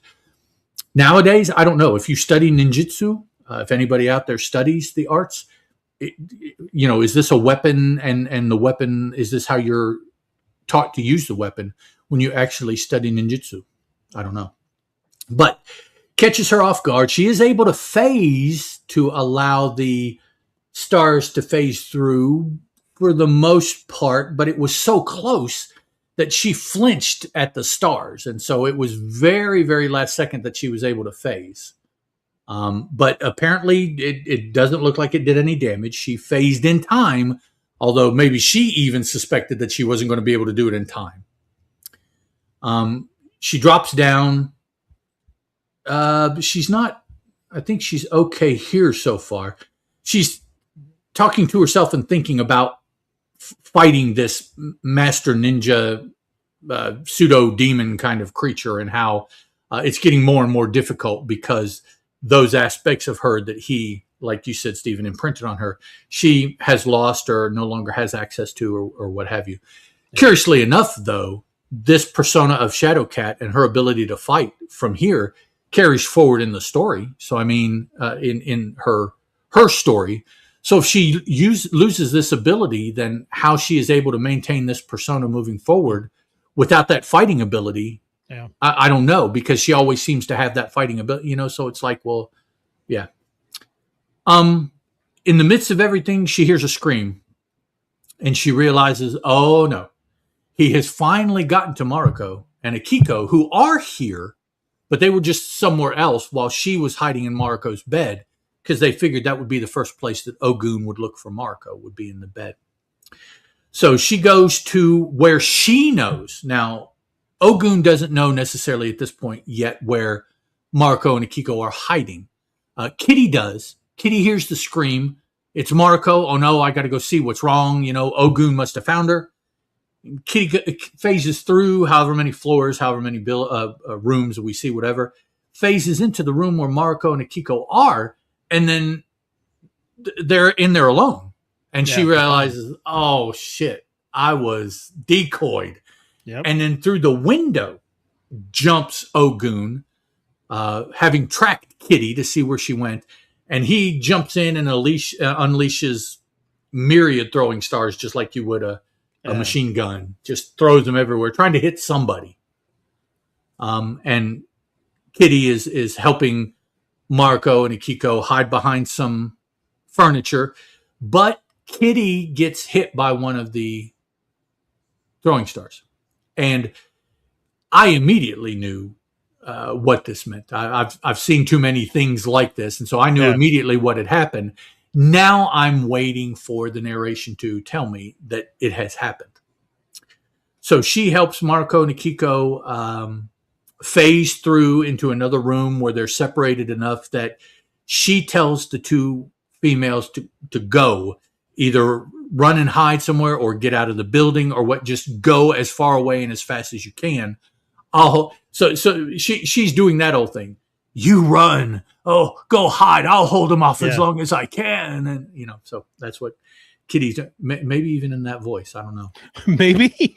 Yeah. I mean, she could really be feeling bad. I don't know. So Ogun catches up with her and attacks her by tackling her through a large plate glass window. So he has thrown her and himself outside the building, presumably to fall to someone's death, right? They're up in a multi-story building. We don't know how far. But no, that cool little contraption that window washers raise on buildings to wash windows happens to be right outside the window that they go through. So they land on it. That's kind of iffy description. It breaks their fall. So the two of them can continue some hand-to-hand fisticuffs, though now suspended however high on this small trolley that the window washers use. Kitty is giving it a go, but it's just not working. Between the fact that she has lost those abilities and the fact that, which it still hasn't told us, but it did on the previous page. Right? Did it? Did it actually tell us? Right, that panel right there.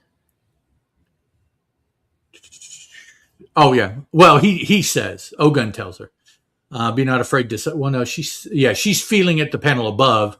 Yeah. She sniffs it, and I'm like, really? You sniff the poison on that? Okay. So she's feeling it, sniffs at the star, and is like, "Oh, it is tainted." And then he tells her it's merely to prevent any further phasing. So it probably anesthetizes her enough, or makes her just high enough, or whichever. Yeah. That she just can't concentrate enough to phase anymore. So she's running that Ogun high, and she can't phase. So all she's got is her martial abilities, which maybe according to her, but definitely according to Ogun, are not the equivalent to his. So basically, yeah, I know you know shit, that's fine, but you don't know the shit I know. And she's trying, and he is probably toying with her at this point because he knows that she can't outfight him. He could continue just to beat her if he wanted to, and she wouldn't be able to defend him. But somehow in their fighting, they trigger the release of the quote unquote elevator, and it pulls them up to the top of the building. She escapes Ogun jumping onto the roof of the building. He pursues her, still running fight. You get fighty, and he's basically I pictured he tells her to yield in this one panel, but I would envision it more strike. Have you had enough? Yeah. Strike again. Have you had enough? Strike again. So it's going back and forth where he's punishing her in essence, but he doesn't want to finish her because he wants to give her the chance to turn herself back over to him. So he's beating her, asking her, beating her, asking her, back and forth until they get back towards the edge of the building where, another push or two, and he would just be able to push her off the building. And at this point, I guess she would fall all the way down without having that window washer thing to save her. And we have the final confrontation here. She won't yield. Several panels of very scary Ogun drawn as only Mignola could draw. It is a very intense series of panels. Milgram. I wish it was Mignola. That'd be pretty sweet. Milgram. He pulls his other sword, the katana he left downstairs. So this would be, I would presume, his wakizashi, his Japanese short sword. And he's about to, deliver the telling blow. And this is an imposing Wolverine we see, but it is far from the best drawn. This is such an awesome opportunity to really draw Wolverine well. But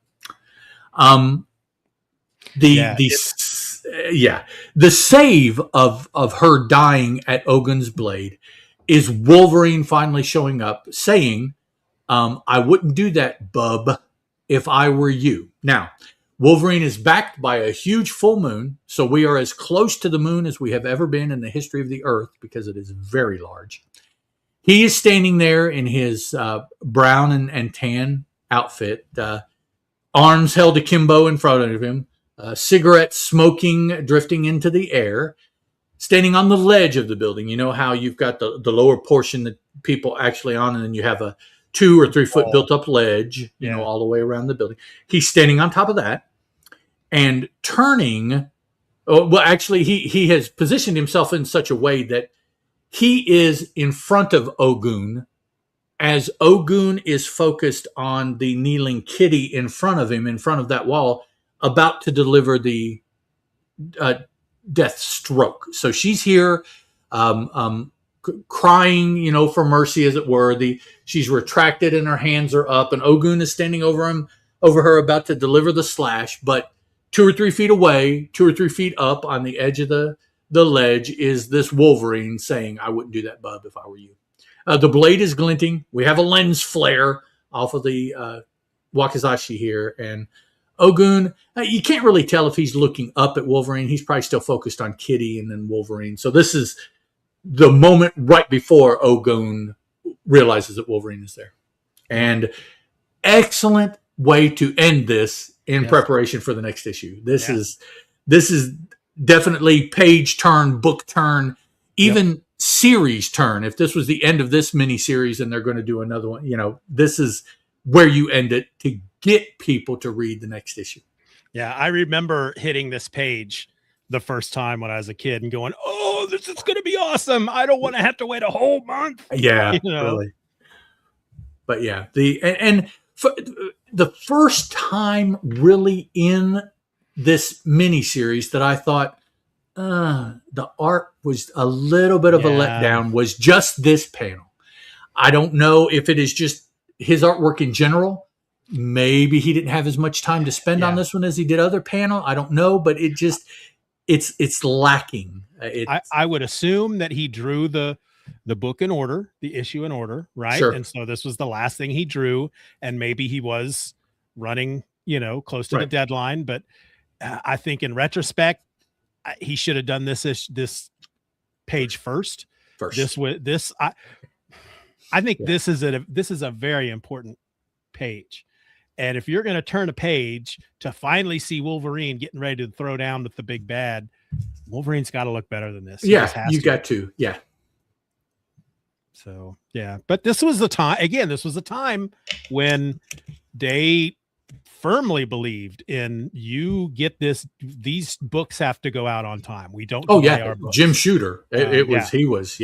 I mean, this is the same. Jim Shooter is the same guy that in the middle of Secret Wars, Al Milgram, it was either Al Milgram or Bob Layton. I think it was Bob Layton came in and did a couple of issues because Mike Zeck wasn't fast enough. And for me, I like Bob Layton, but it's still, it's a quite the departure from the one issue to the other when it comes to very, very different.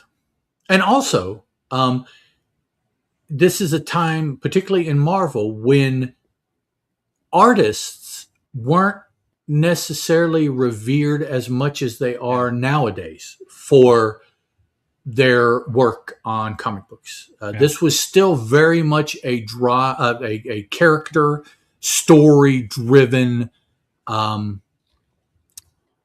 media or medium, I guess, comic books at this time. So the story always was given more than enough time such that you had to take it away from potentially the artwork, inking, coloring, what have you. So, and I think you talked to a lot of the creators at this time, and there generally was a feeling that, the artists may be known and there may be people that like the artists, but the writers are what drive the comic books. People come for the writing. And so, but the anatomy is just off. One side of his body looks, the face. Yeah. It's just,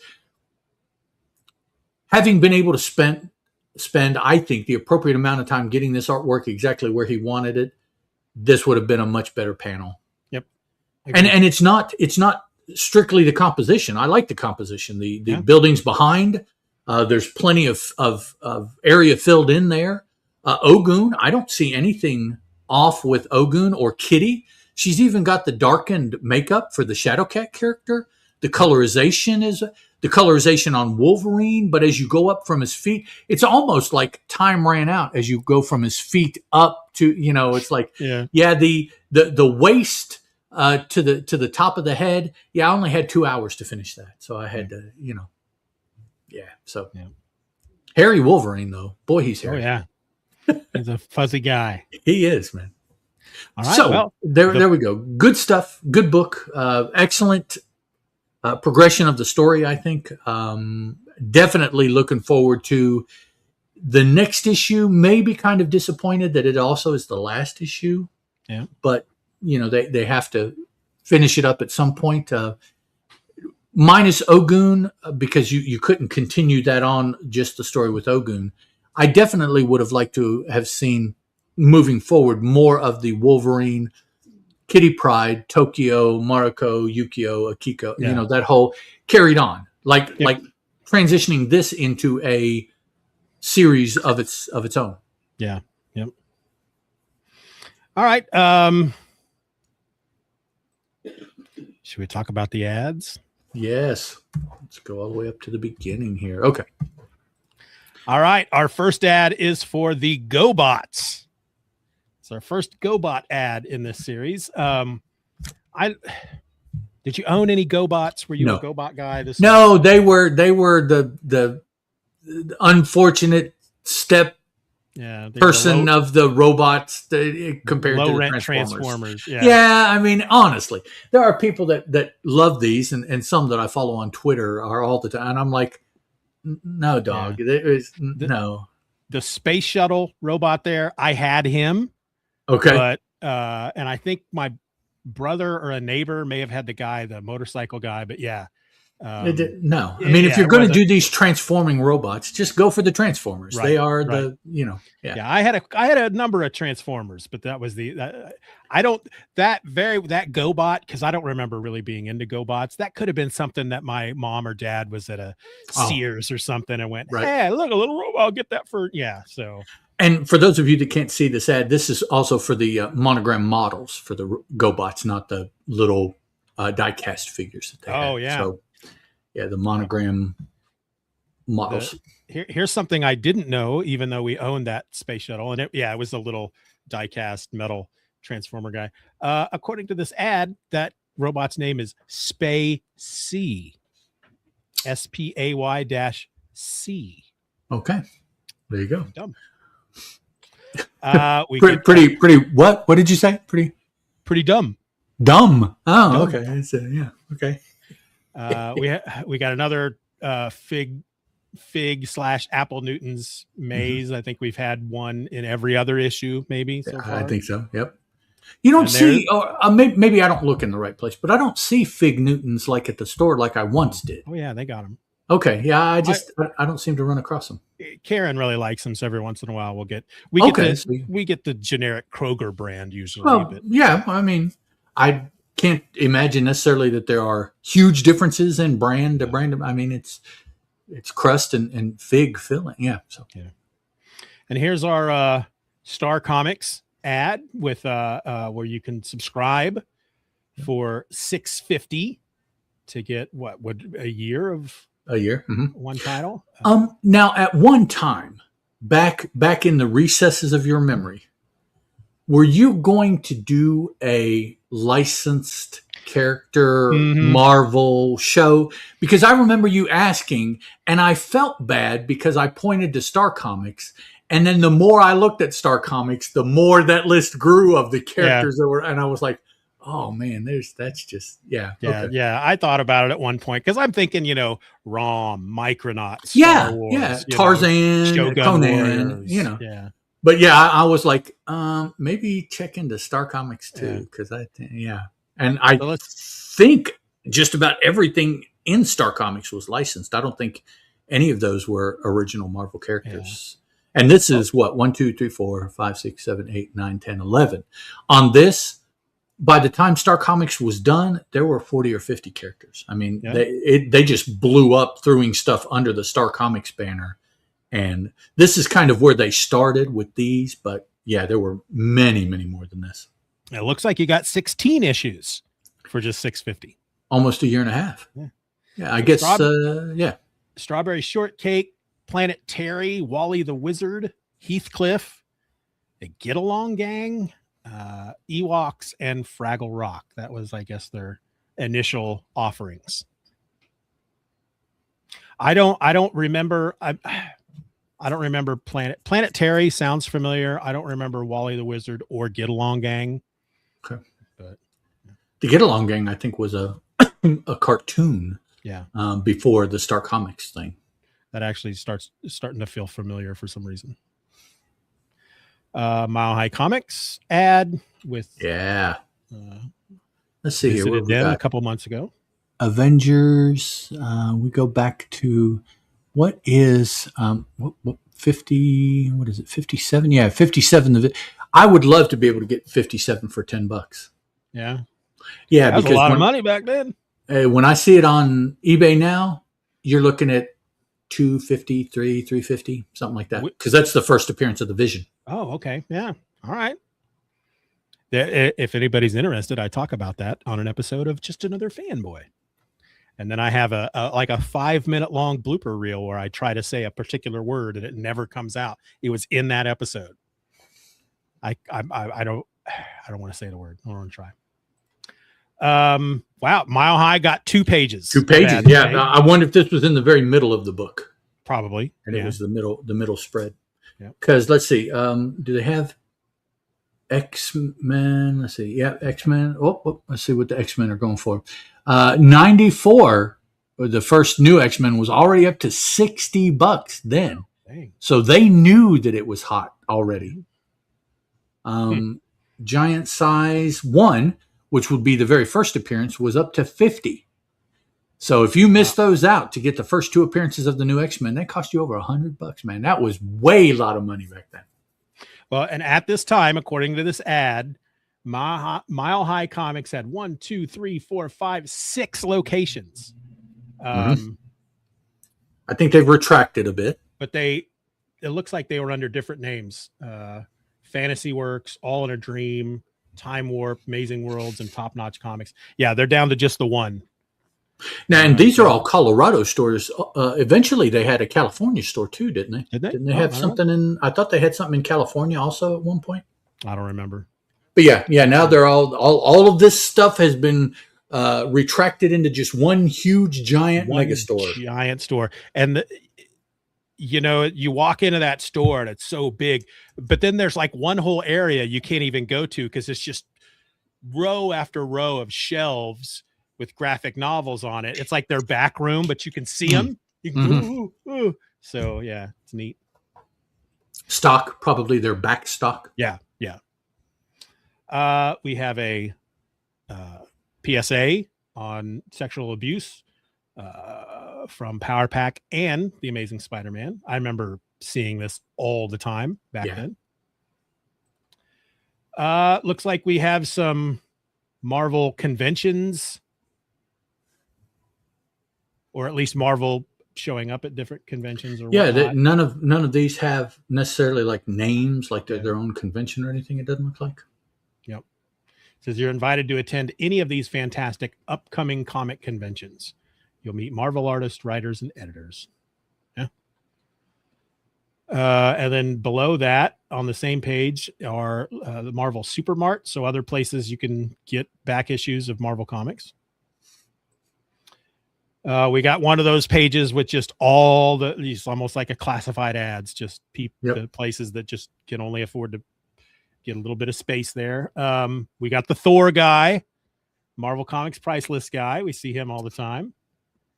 Moondance Enterprises. I remember that, the Spider-Man thing there, but yeah. Semi-Precious Gems. We got the Knuckle Buckle again. Yep. Brass Knuckles. I guess the same people that read comic books are interested in brass knuckles. I guess what the takeaway is there. Yeah. There's a mental survival kit, Hocus Pocus, self-taught self-hypnosis. Okay. And then just something that just says space toys and only space toys. That's still pretty broad. Space toys, rocket ships, and accessories. So apparently that's all they do: rocket ships and accessories. Funny. Golden State Comics has an ad here. All right, we got a bullpen bulletins featuring Gru the Wanderer. I guess looks like he just started too. Yeah, so probably the Epic line is just getting started, and Gru is that's the first issue of Gru that's advertised.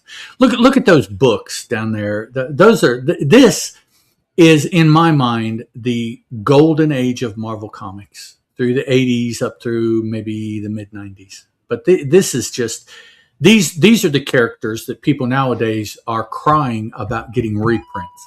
Right? You see Rom, you see Micronauts, Power Pack is there. You've got Conan. He's being there's an actual Red Sonja book here. You were asking about New Mutants. This is advertising number 25. So the New Mutants have been running about 2 years at this point. And what are the X-Men up to? Are they on here? 191. Okay, I was thinking the mid 180s because there was a reference to it. So we're closing in on issue 200, which is I believe 200 was the Trial of Magneto. the first time. So then you've got the Epic, which is something that Marvel just recently started, and we will learn more about that here shortly to some extent. But that was Marvel's attempt to elicit and produce indie feeling stories. So a lot of the hotter indie artists, indie creators, and also their own creators that they wanted to give that outlet to keep them from going out there on their own and doing it. They created Epic, a little edgier, a little more adult, a little bit more out there as far as the what was portrayed in the stories. Yeah, and that's what Epic Comics was all about. Yeah, they also used it for a couple of licensed properties, ElfQuest and Akira. Yeah. But this month, according to our checklist, we got the G.I. Joe yearbook #1. Okay. So, all right. What do we got next here? We got our subscription page. Yep. Still got Iron Man in his iron Santa suit. Not as good a deal as you were getting on the Star Comics. Though, Hell right? no. Yeah, you got 16. Well, it was a little bit more, wasn't it? This is 550 for 13. Yeah. Star Comics was 16 for 640 or something like 650, that. 650. Yeah. 650. Yeah. So, well, still for an extra $1, you got 3 more books. That's pretty daggone good. Yeah. Yeah. Exactly. Then we have an ad for a Indiana Jones role-playing game from TSR. I remember they made that only because of the ad. We never. Yeah, I never played that. My brother was a huge role-playing guy, but this was one he didn't get. Does he still role play now? I don't think so. No. And then we have our ad for Risk. Which growing up I used to play the hell out of. I've never played. Oh, it was really cool. All right. Anything else you want to say about this issue, the penultimate before the big showdown? No, I don't think so. I think I've gotten everything off my chest. Then I will close it down. Okay. In our next episode, Ogun, the immortal samurai, wants Kitty back, and Wolverine pulls out all the stops to save her. That's next month in episode #6, when Ed and I take a look at Kitty Pryde and Wolverine #6, Honor.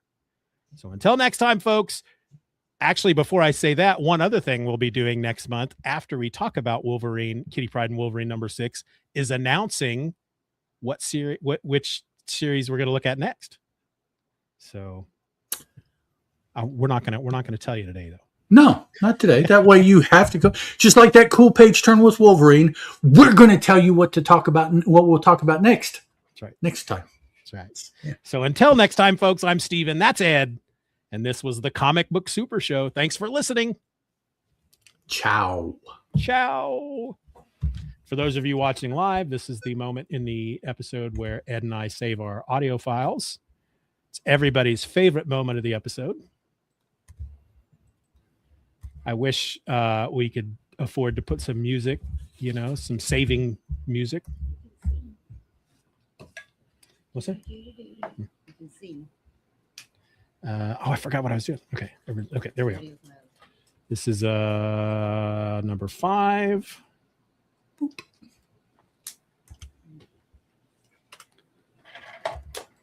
And it's saving. All right, I am good. I agree. Dad is a liability. No. No, something disappeared, I think, because I saw it jump. Oh, that's weird. All right. Well, we have, according to the dashboard here, it says we have 6 people. Oh, cool beans. So I think that might be the most we've had, at least for the Comic Book Super Show. We've had, 3 pipe in, and we know who they be? Yeah. Yeah, Billy D, Bill from Long Island, and Jeff have all... And Big Jeff, yeah. And we had this other dude up here too. What was this? The Superman Super Show. I don't know what that was about. Some chiming in there. Yeah, I don't know. That's all right. He's probably gone, not watching anyways. Every time that guy tries something new, Billy says the important people are here. That's right. So before we end the live stream, next week, if you get my newsletter at all, in order to get back into the swing of podcasting, because I kind of, when I lost my job and stuff, I fell out of it, and I need to get back into that routine. So I'm starting live streaming when I record episodes of Hither Came Conan and another G.I. Joe podcast. Yeah, that's basically you're live streaming now everything you do. Yeah. So right? When you for the time being, I don't know if I'll continue that with it, once I'm kind of back into it, but right. I might, but so basically every Sunday we're probably going to have a live stream from either me and Ed or just me. So next week should be another G.I. Joe podcast. We're looking at issue 4. And then you want to get together 2 weeks from now, which is the 21st. Let me take a look. And looks like I can.